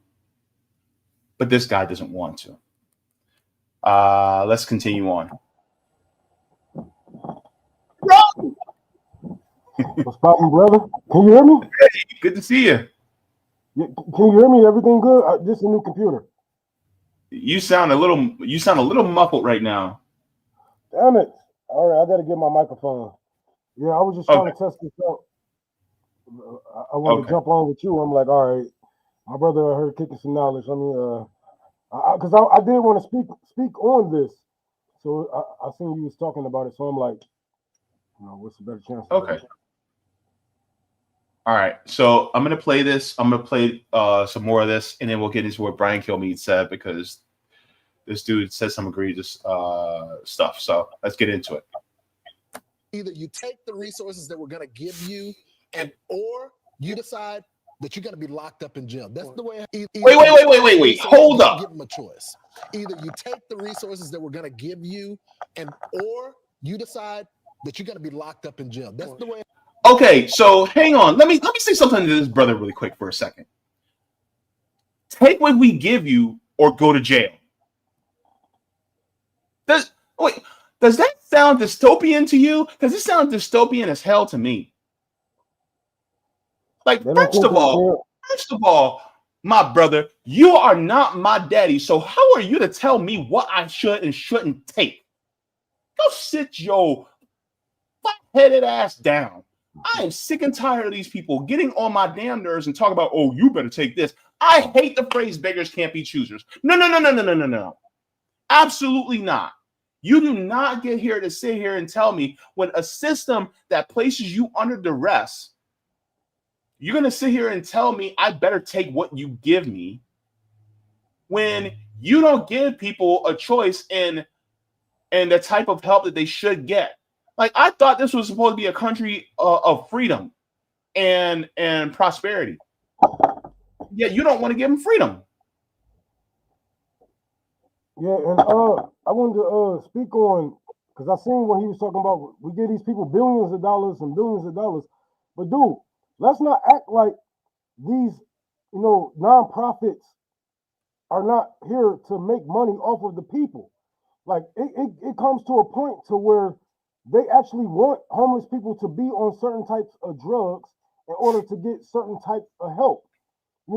So yeah, you push billions of dollars into this only because homelessness is a business under capitalism. Mm-hmm. And they make as much money as they can off of the homeless, like they make off of all of us. So yeah, he's right about that. They do push billions of dollars to try to help homeless people, but it always helps the motherfucker who's helping the homeless people instead of the homeless people benefiting from those millions of dollars that's donated to, like, one organization have tens of millions of dollars that's supposed to be,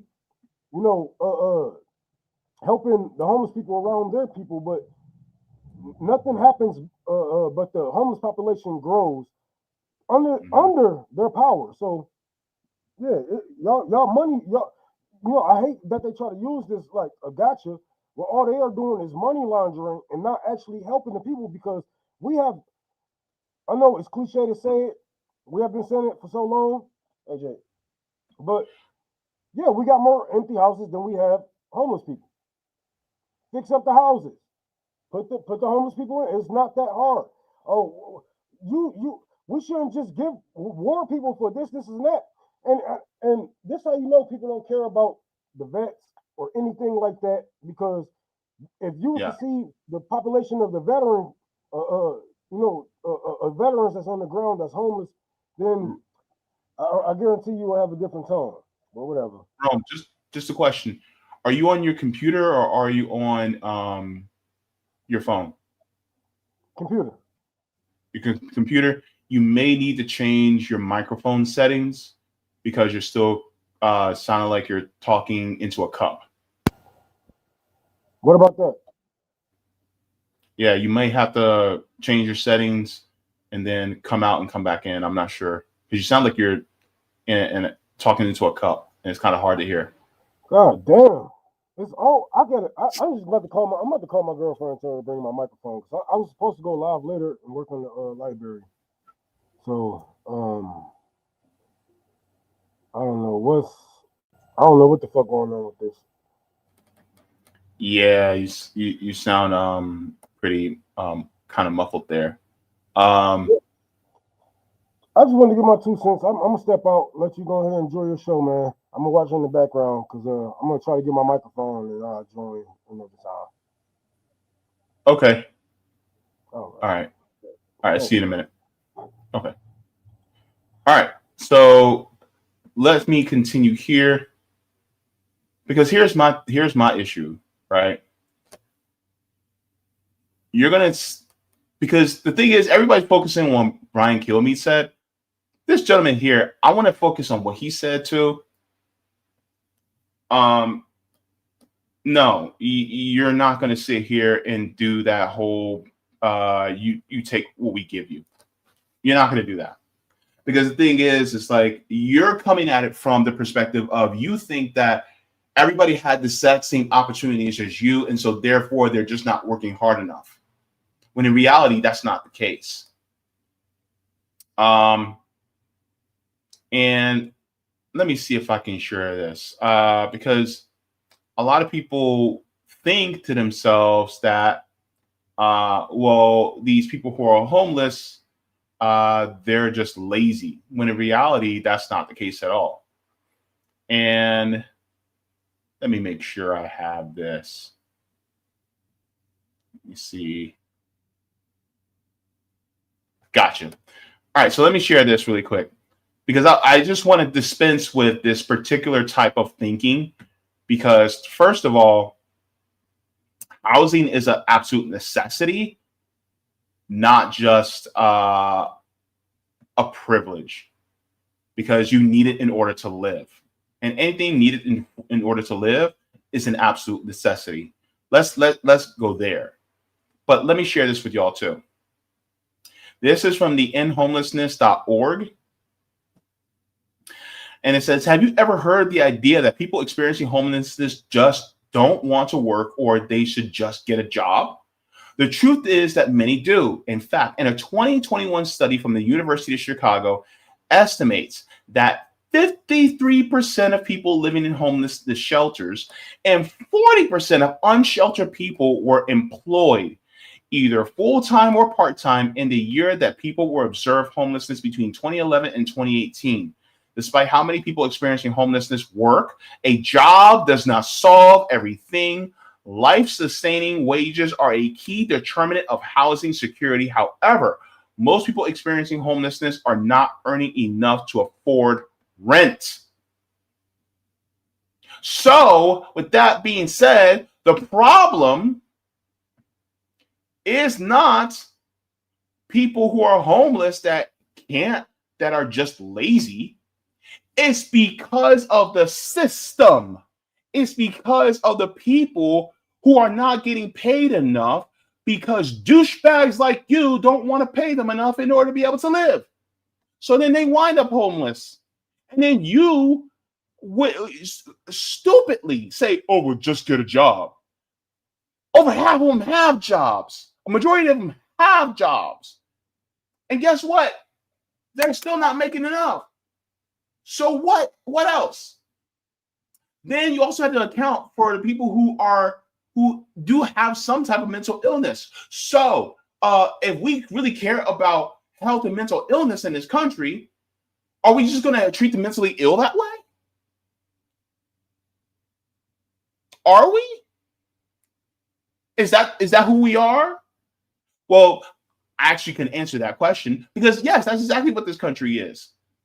Because people go, oh my God, all these people who have mental illnesses and differences here, why are so many people doing it now? Well, because we stopped locking them up and we stopped killing them. We don't do that anymore. Look at the history of people with mental health in this country. There were either two ways in which they were dealt with. Either they were institutionalized and sent away, or they were cut off from life.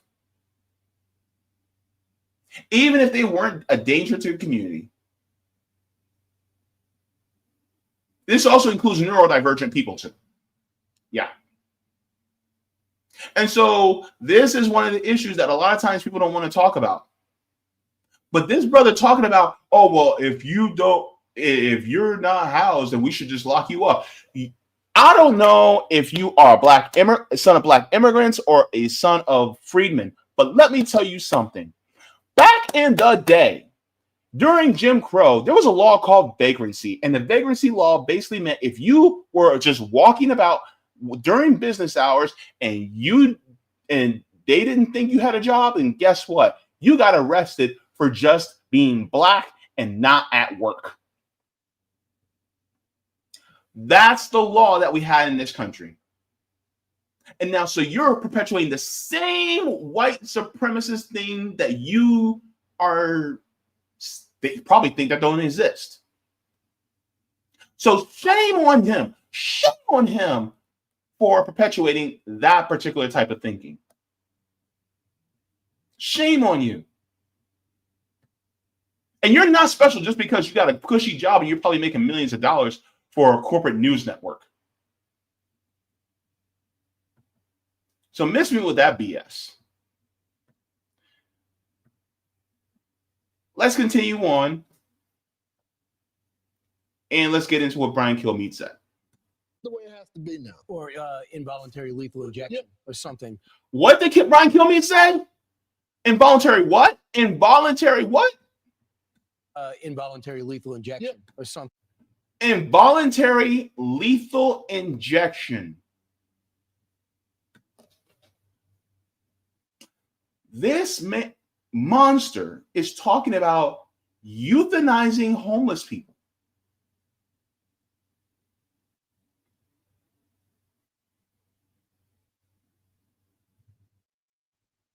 I want you to sit with that.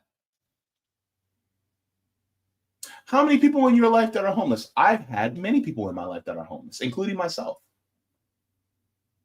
If Brian Kilmeade had his way, I would not be alive in front of you right now.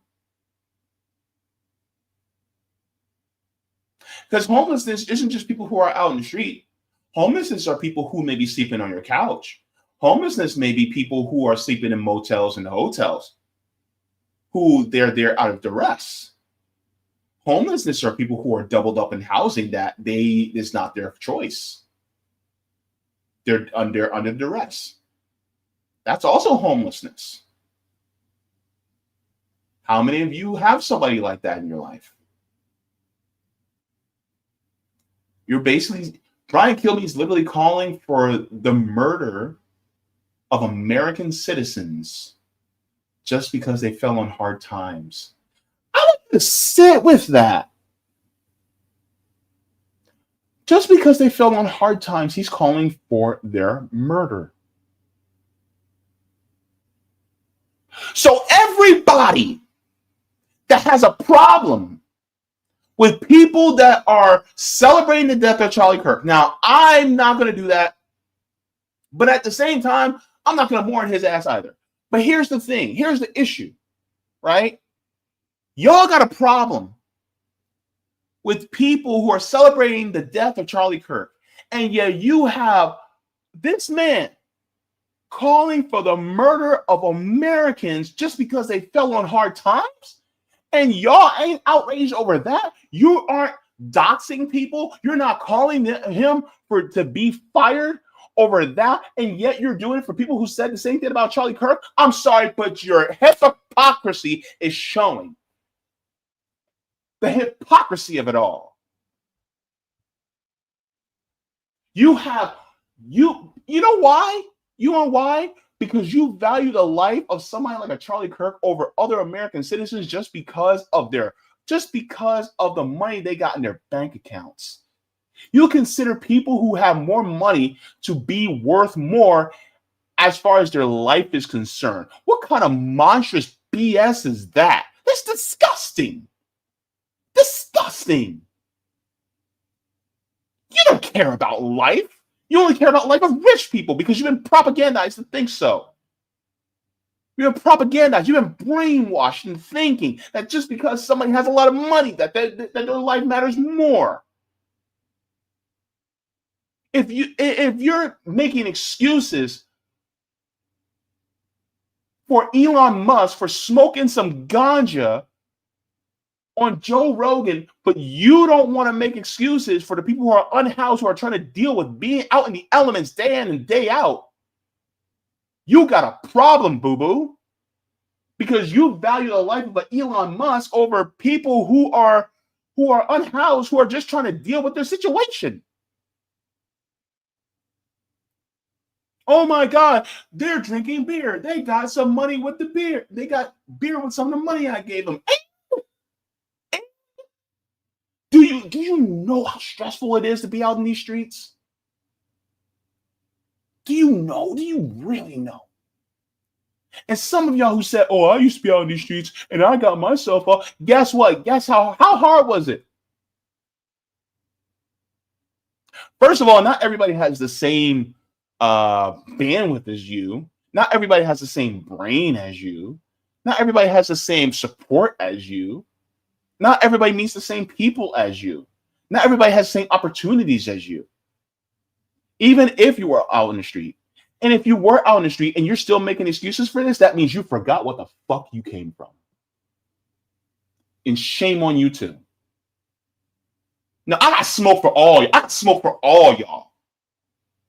Because you are going to sit here and call for the euthanization of unhoused people. Meanwhile, you're crying tears over somebody just because they have money.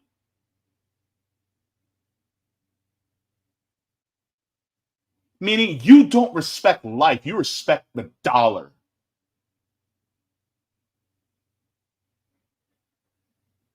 Fascistic, totalitarian BS that's being spread to millions of people. And it's not just people who are Republican, it's also people who are on the Democratic side too. And some people who call themselves progressive as well.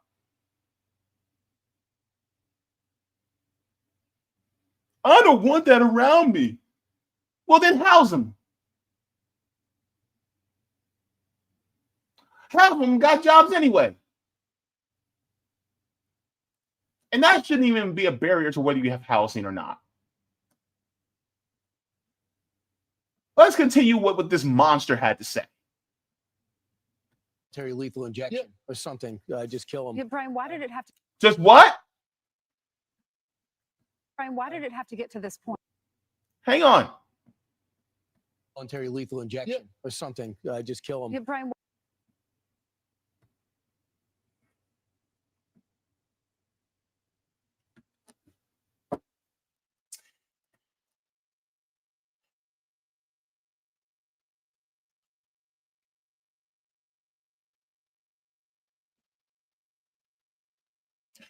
That was a moment of clarity.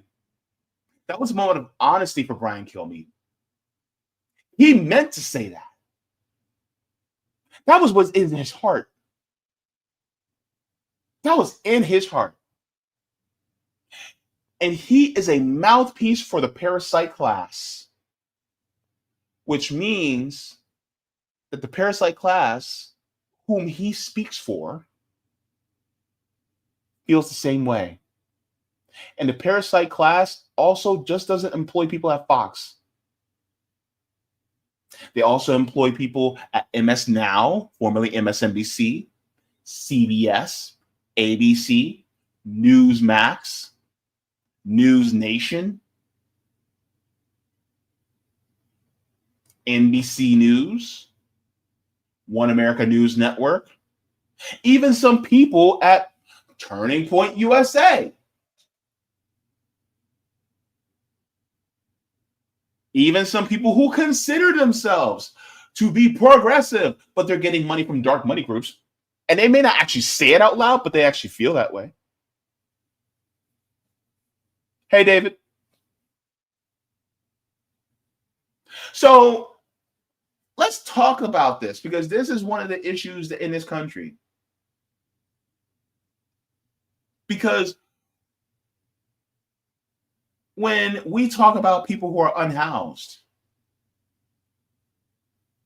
do people just want to be unhoused for shits and giggles? Oh, yeah, I want to be homeless. I want to live out in the tent, and I want to be invisible to everybody.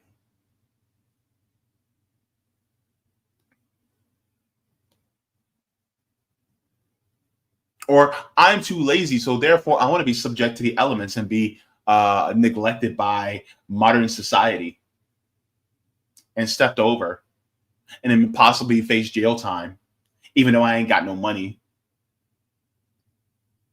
Do you really think that people actually want that? And then they go, well, they're addicted to drugs. First of all, a lot of those people aren't even addicted to drugs when they get homeless. They actually get addicted to drugs while they're homeless because they have to deal with the fact they're homeless. But even if they do get addicted to drugs, should addiction to drugs, should that take away an absolute necessity in order for you to be able to live? Is addicted to drugs, is substance abuse, should we not be engaged in trying to save that person? And what is the best way to do it? Well, drug addiction, as we know, is a medical issue. It's not a criminal issue. Drug addiction is a victimless crime. Therefore, it would behoove us to make sure that they're housed and get the treatment that they need. If we want to talk about drug addiction. Then on top of that, people talk about mental health. Is this how we treat our people with mental health issues in this country? The richest country in the world? Is this how we're going to treat them? Is this how you want somebody to treat your family member with mental health issues? Is that you? And it's funny how so many people will call themselves Christian.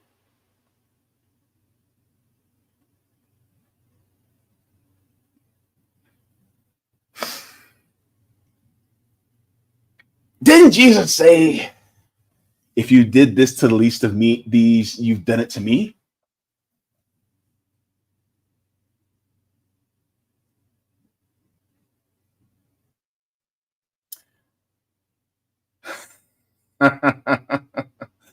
Some of y'all are the antichrist that you have been saying that you're against. Some of y'all are. You're too blinded by money and politics in order to be able to realize it.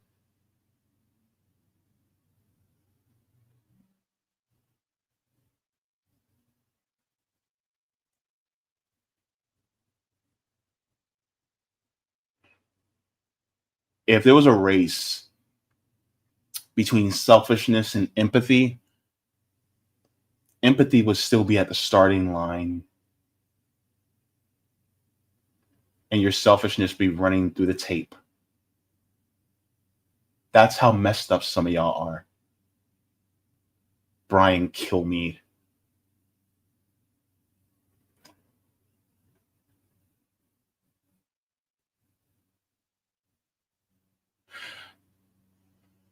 I guess what represents you is definitely in your last name. Let's continue on. Why did it have to get to this point? Right. I would say this: we're not voting for the right people. In North Carolina, wake up. So basically, it's just electoral politics. We're not voting for the right people. It's not an electoral politics issue. It's a systemic issue. This is actually what this system calls for. And while we're at it, homelessness is not a break in the system. It's not a flaw in the system. It's a feature, not a bug. Homelessness exists in this system because it is there to serve as a warning for you who's a worker that you should accept being exploited by the parasite class. Otherwise, if you do not accept it, then you will wind up in the streets homeless and forgotten by the people just like them. The homeless are there to serve as an example so that you will accept your exploitation. This is what it is. And now you have people calling for the murder en masse of unhoused American citizens just because they fell on hard times that was caused by the system that we live in. And instead of fixing the system, they rather harm the victims. This is also victim blaming. One of my favorite quotes is, if as a flower doesn't bloom, you change the environment in which the flower grows, not the flower. The problem is that this system, this environment is harmful to a lot of flowers. And so it does not bloom, but then you blame the flower for not blooming, even though you did not create conditions. You did not put the flower in conditions that will be conducive for it to bloom. Which means you're dumb as rocks because you decide that, why don't you bloom? Did you water it? No. Did you put it in good soil? No. Why is a heat lamp so hot? I don't know. It won't bloom though. Fools. Fools. Or are they foolish because they don't know? Or are they evil because they do know? They just want to perpetuate the system.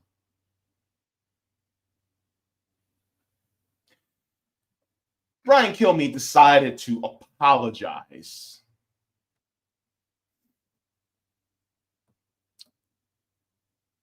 I'm going to say it like Tyler Perry said, like Medea. He didn't apologize, he apollo-lied. So let's go to this apollo-lie.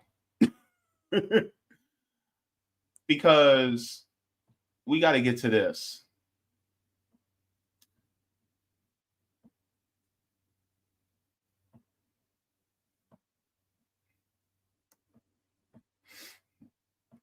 Here comes the walking back.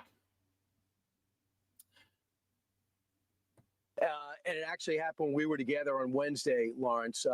In the morning, we were discussing the murder of Irina Zaruska in Charlotte, North Carolina. Now, how to stop these kinds of attacks by homeless, mentally ill assailants, including institutionalizing or jailing such people so they cannot attack again. Now, during that discussion, I wrongly said they should get lethal injections. I apologize for that extremely callous remark. I'm obviously aware that not all mentally ill homeless people act as the perpetrator did in North Carolina, and that so many homeless people deserve our empathy and compassion.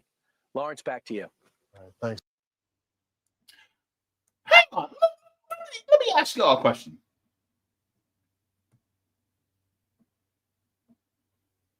Do y'all believe that?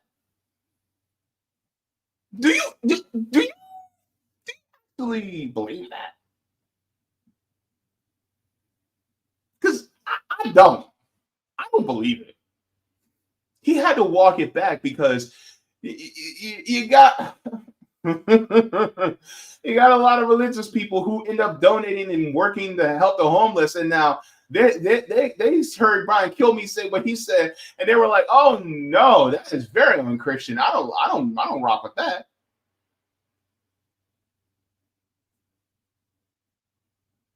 No, Brian Kilmeade had a moment of honesty there, and now he had to walk it back because he stepped in it.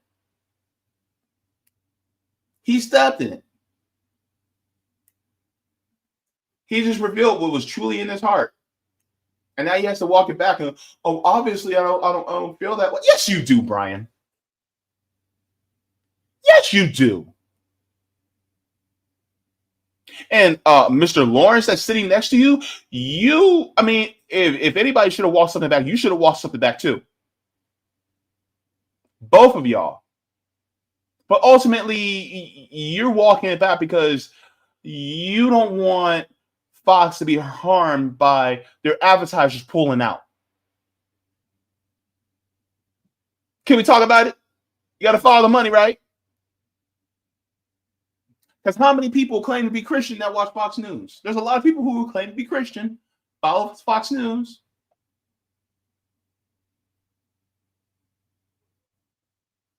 And we all know, those of us who are Christian, I was raised evangelical, what Jesus said about the poor.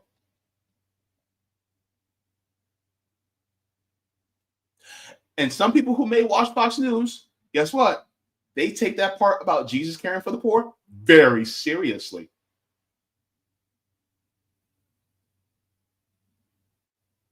Very seriously.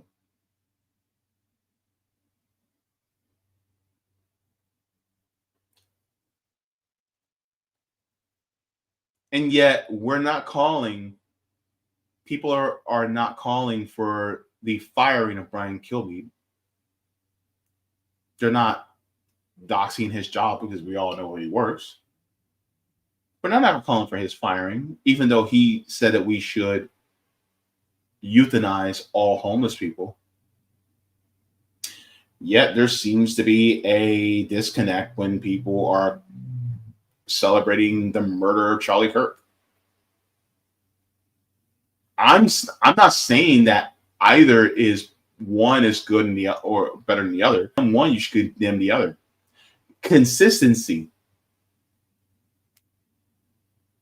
Charlie Kirk, for his white supremacist fascistic beliefs, I don't agree with him being murdered because that doesn't help us at all. That doesn't change the system. That doesn't end capitalism. It doesn't end white supremacy by ending somebody who has interpersonal racism. If you want to end racism, you got to end the systemic white supremacy that exists within our institutional structures. Killing one person doesn't do that. Also, murdering somebody who is just one person who has a big ass mouth is not effective in changing the system.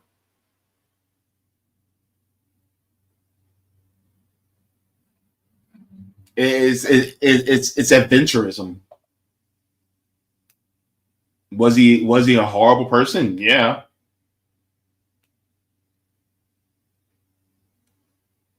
But he's like a pebble in the road. You just move him out the way. You know what I mean? You don't off the guy. But at the same time, in a country that says we have freedom of speech, well, Brian Kilmeade just expressed his freedom of speech, but yet he's not being doxxed. He's not getting told to be fired. So that's a whole other hypocrisy in the system. But no, Charlie Kirk shouldn't have been murdered. And unhoused people should also not be euthanized either.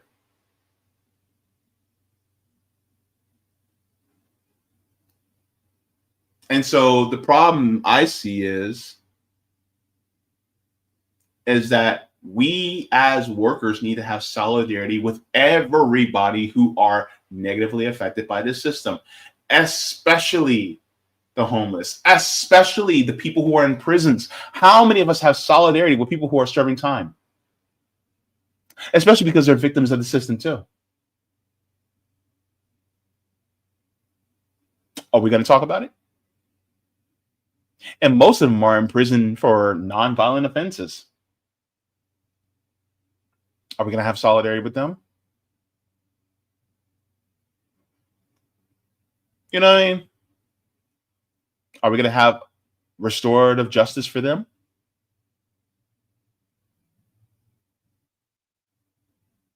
So this is why it is so important. And ultimately, people like Brian Kilmeade,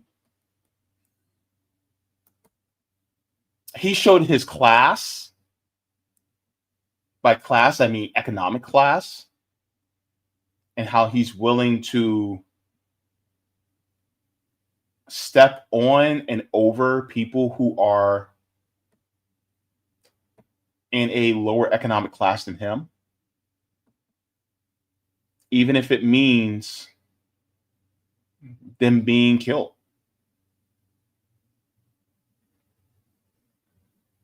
And so I think it's important that we take a step back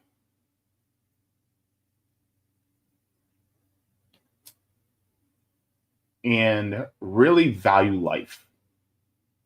And by valuing life, I don't mean just don't euthanize the homeless. I mean, we go in the opposite direction. We make conditions so that the condition of homelessness ceases to exist. You can do this through housing first policies, making sure they have a home. And yeah, they may end up faltering, initially. They may end up still be on substances and having mental health issues. But I'm going to tell you right now, if you give them the basis of having a home that's permanent, it helps alleviate the stresses that exacerbate mental illness, that exacerbates the drug addiction. If they have either of those, a lot of people who are homeless don't have either of those. If they have a home, and let's say they don't have a drug addiction and they don't have mental health issues, right? Even if you just give them a home, guess what?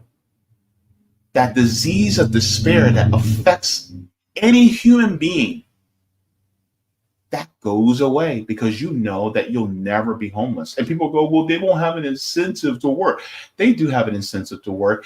Everybody has an incentive to do something that they actually want to do. I just don't think that people should be coerced and put under duress to do things that they don't want to do.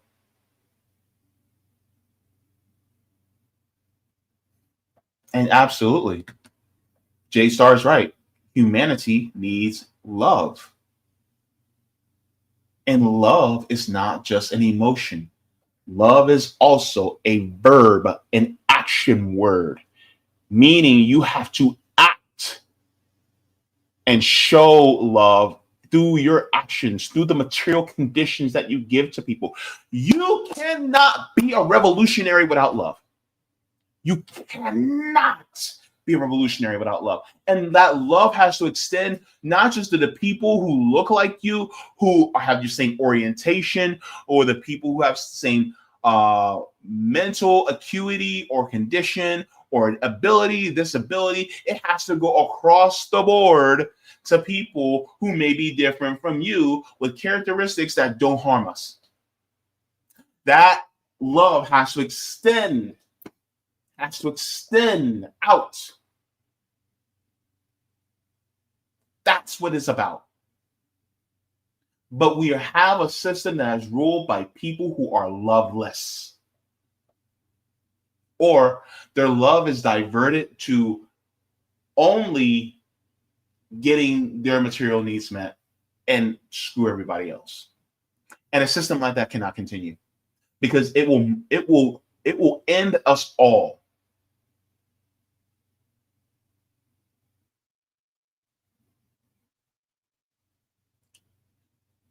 So, reflecting on what Brian Kilmeade said, what can we do?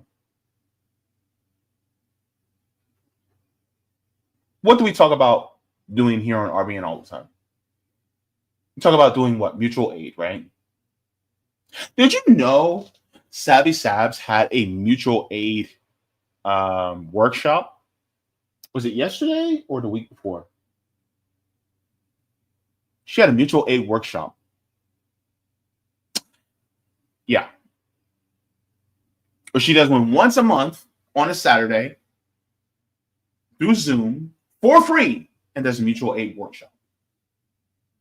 There are mutual aid organizations locally within your area.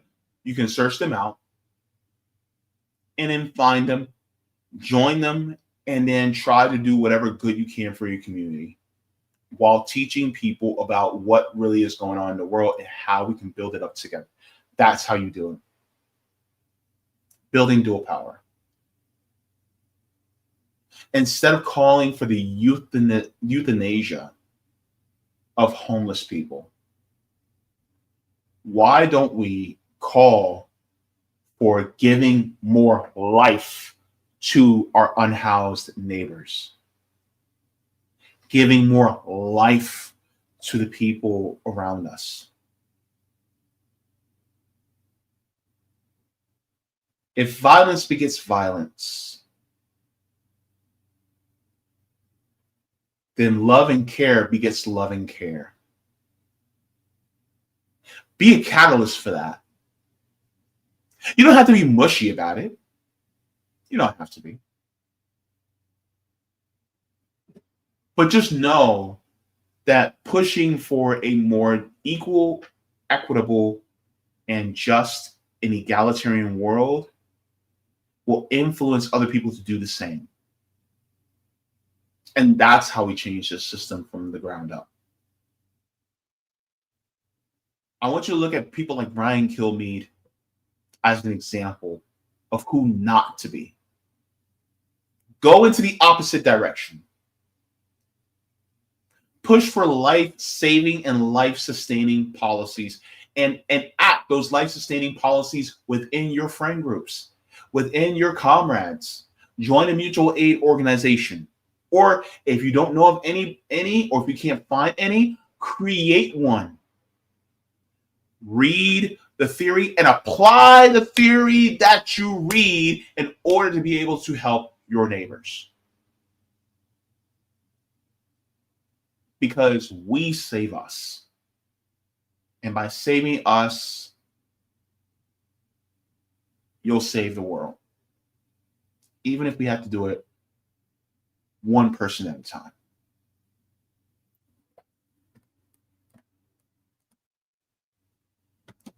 Go ahead and give a like to the stream. Thank you very much to everybody. I don't know what's going on with Rockfin.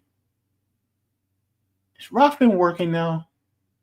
It's still twirling. You know what? Whatevs. Let me check the Rumble chat to see if we have any Rumble rants. Does it look like it? I hope I didn't miss any. It doesn't look like it. All right, so let's go through that. And let's go to the comments.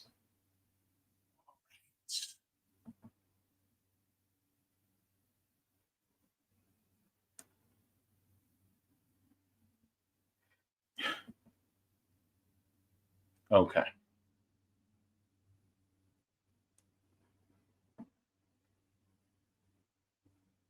Let's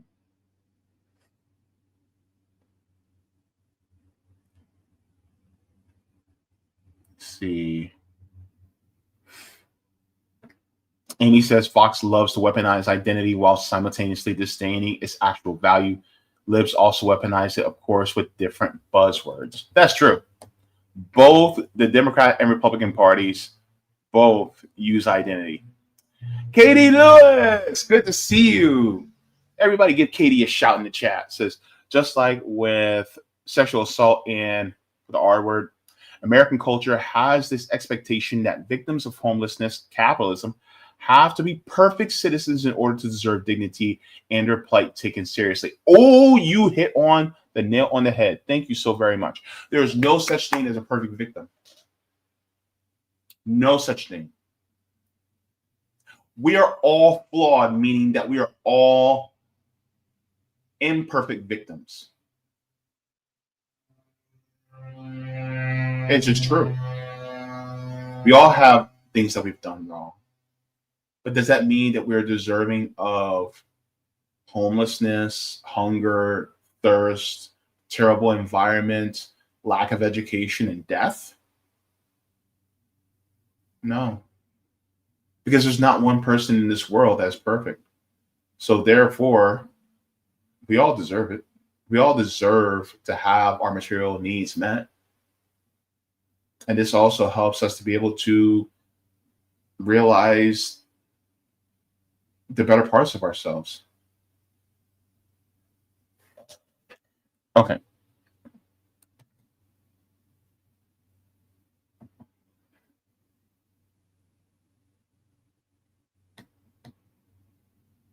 Let me see.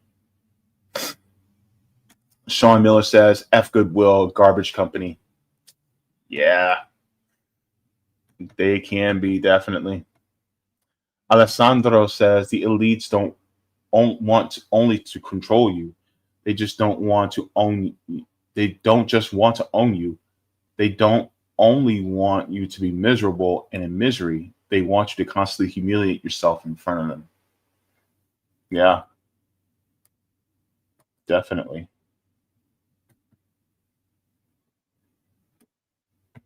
Jacqueline says, how many unhoused people are part of a workforce? It's a lot, man. I've actually seen reports about people who work for Walt Disney World here in Orlando. Some of them actually live in their cars.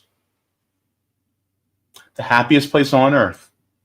Happiest place on earth, and people sleep in their cars. Yep.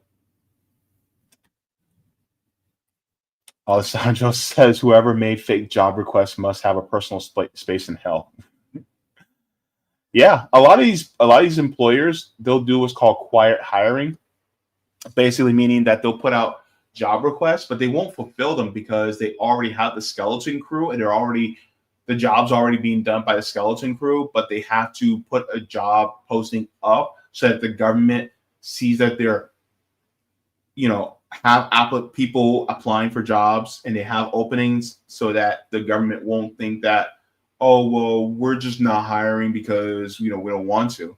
No, they put it out there that they don't want to hire more people, but they have to make it look like that they're searching for people. But then they'll make conditions so that it's nearly impossible for anybody to get a job, and they just won't hire. Like they'll have people go through the interview process and everything, but they just won't hire because they know that they're making more money by having a skeleton crew. So that then they can extract the profits even more by having less people work so that they don't have to hire that one other person. Like, let's say you're making $55,000 a year, right? At your job, right? And hiring on another person would be $55,000 a year that you're spending in order to be able to have that person. That $55,000 a year, if you're already doing that job with 4 people instead of 5, when really you need 6, they're not going to hire on that 5th person. They're just going to have 4 people doing the job of 6 so that they can retain that money that they would use for another person, and that money ends up going to the shareholders. That's the problem. And that's the problem with having people at the top. And by the way, when people criticize about capitalism, when people criticize us about not being anti-capitalist, a lot of times they'll go, well, you participate in capitalism. And I'm like, you know what? That is true. We have to, because this is a system that we live in. But capitalism isn't buying and selling goods. That's commerce. Commerce and capitalism are 2 different things. Capitalism is not making money. Capitalism is how you make your money. People just don't get that. How you make your money also matters. And are you doing it by exploiting others and then taking the surplus labor and value that they've created and then keeping it for yourself? That's being a capitalist. But making money and earning money are not in themselves capitalism. Commerce exists in socialist systems too, right? God, people, it's like, you gotta, the more you know, right?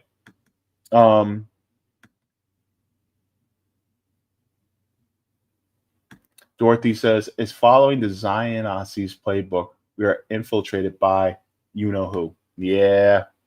Yeah, absolutely.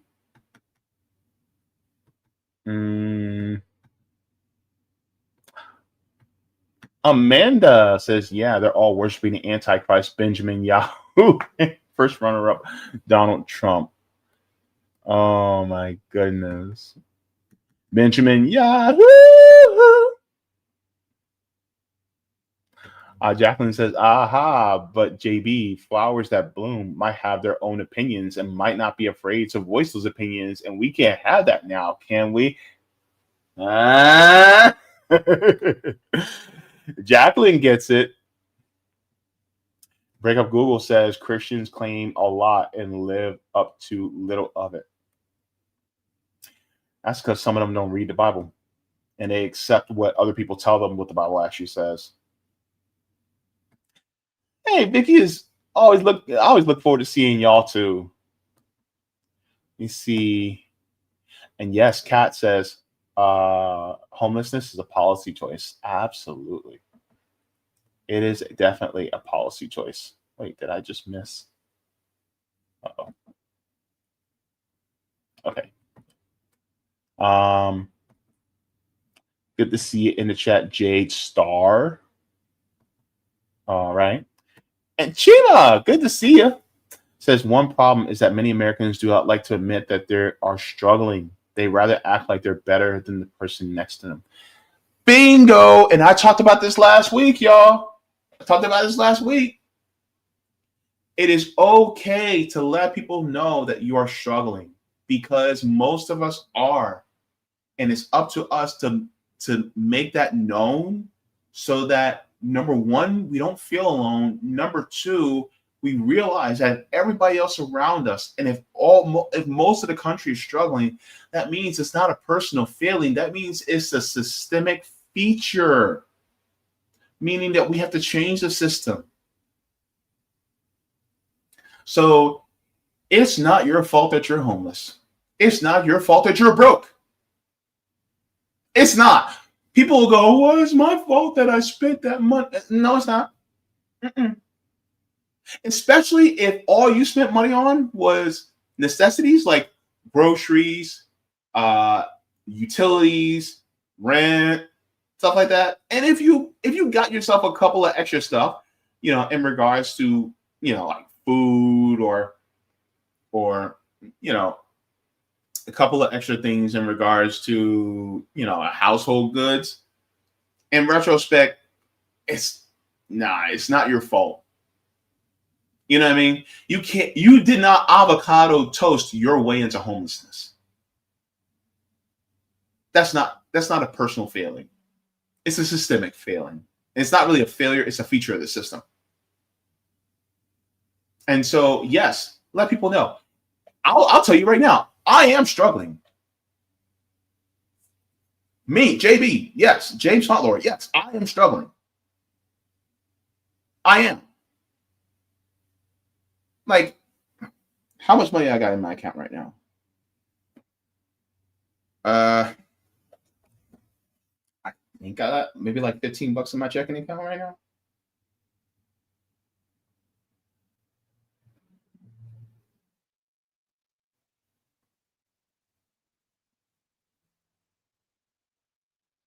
Hopefully I'm not overdrawn.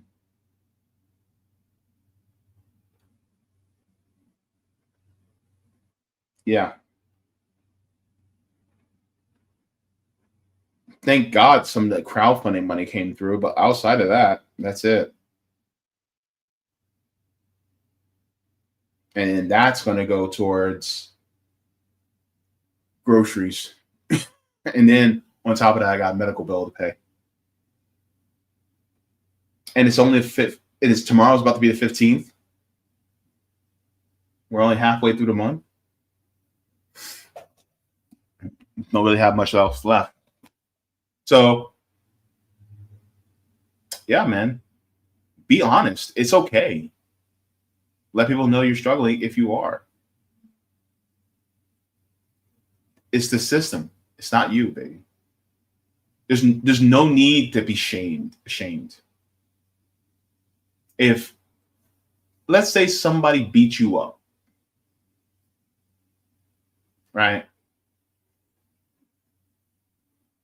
Are you ashamed that somebody, beat you, hit you?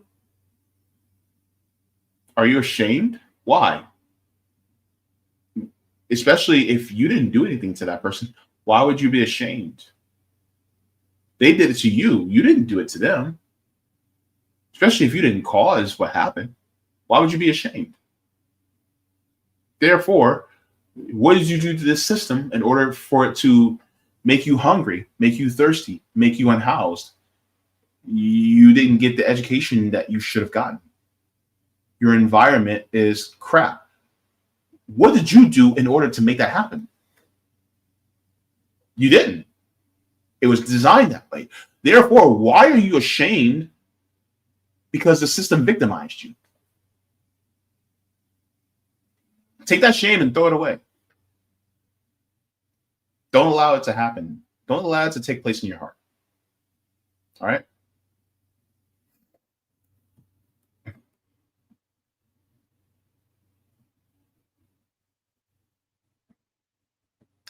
Travelers Wolf said, Mr. JBT, I pay a fool. Travelers Wolf says, I was brought up Catholic. I'm always ashamed. Sometimes we got to let that go. It's like, or shame.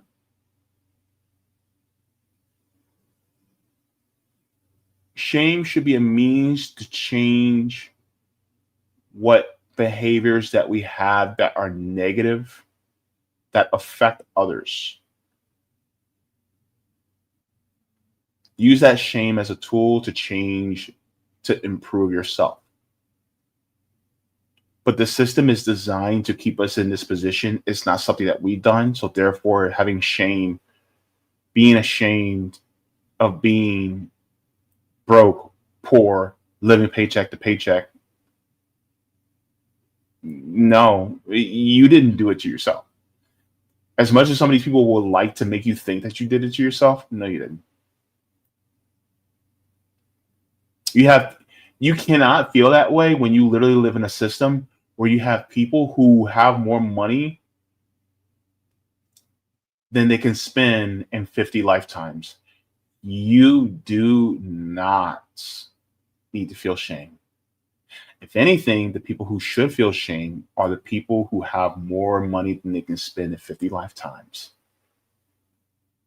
That's the people who should feel shame, not you. All right, everybody. It's time for me to go. I hope you guys enjoyed the show today.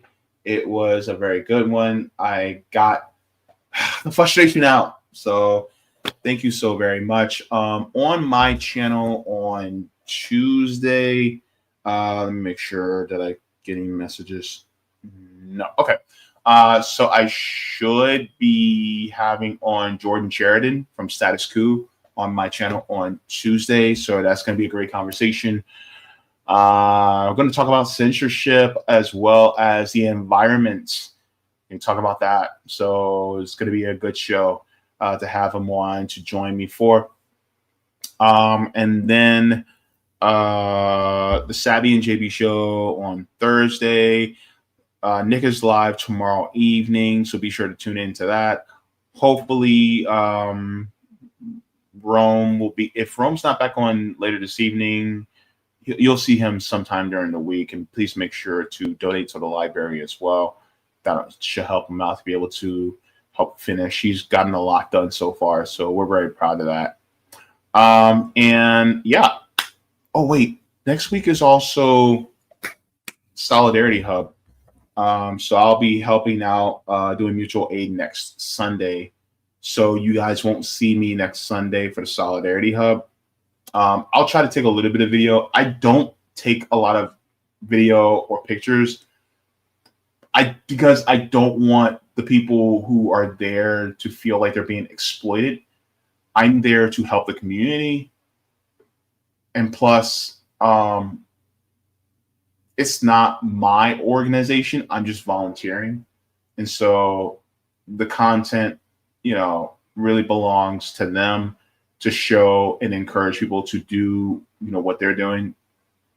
But that's why if I do, I'll do maybe a little bit and I'll share it here on RBN as well as my channel. But I'll be doing my work to help out in my community next week to do some mutual aid. So you guys will not be seeing me for the Jaybe show next Sunday. Okay. But I thank you guys for tuning in. And let me get this last super chat. Chima says, thank you very much for this. What can we say to those who lost most of their money to gambling and bad money making ventures? I am ashamed to admit I'm one of those people. Why does gambling exist? Why does these big ventures exist? It's an addiction, right? So therefore, people play on the addictions of others in order to be able to exploit them. Is somebody that's addicted to opiates, should they necessarily be ashamed, or does the shame completely... I guess it should be measured. Like, if you feel some relative shame, okay, but absolute doesn't fall on you. I say the absolute shame falls really on the system, especially the people who exploit, like, the Bellagio, the MGM Grand, all these different, hotel casinos that exist where they make a whole bunch of money. I think even when you talked about the opioid addiction, the Sackler family, they bear, a majority of the shame, things like that. Now, if you have, some personal, then yeah, but that's relative, not absolute, right? Especially if you're making strides to change it. But they dangle that in front of you so that you'll serve as the exploitation for that. And they play on your propensity for that in order to be able to make more money off of you. So in that case, I don't think that, I think some of it does fall on you a little bit, but not to the degree that people think. Because the thing is, it's like a lot of times some people gamble not because they have a lot of, they have a lot of money, but because a lot of times they don't have it. And they're trying to do what they can in order to make more so that they can survive. Like, how many people would actually start gambling if they actually had the means and they didn't have to, if they had all their material needs met? Like, how many people, like a small form of gambling is playing the lottery? How many people are exploited in order to be able to do that? And the people who play it a lot are people who live in the more economically depressed areas. That's why they have, the lotto tickets so readily available in those gas stations and corner stores in these poor areas. Because the need for your material conditions to improve is even more heavy. So they play on that. So I don't think the total amount of shame really falls on you. I think it's a modicum of it, maybe, but most of it falls on the system. So if I'm wrong, somebody can debate in the comments about it, but that's how I feel. And I hope that, I was clear in my explanation. I'm, sorry if I'm not as concise as I should be. But yes. All right, everybody, heading on out. Thank you so very much to all the patrons on Patreon.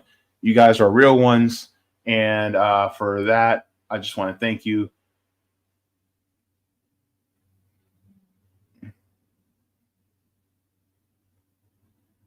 Yeah. And thank you so much to everybody for allowing us to be able to do this work.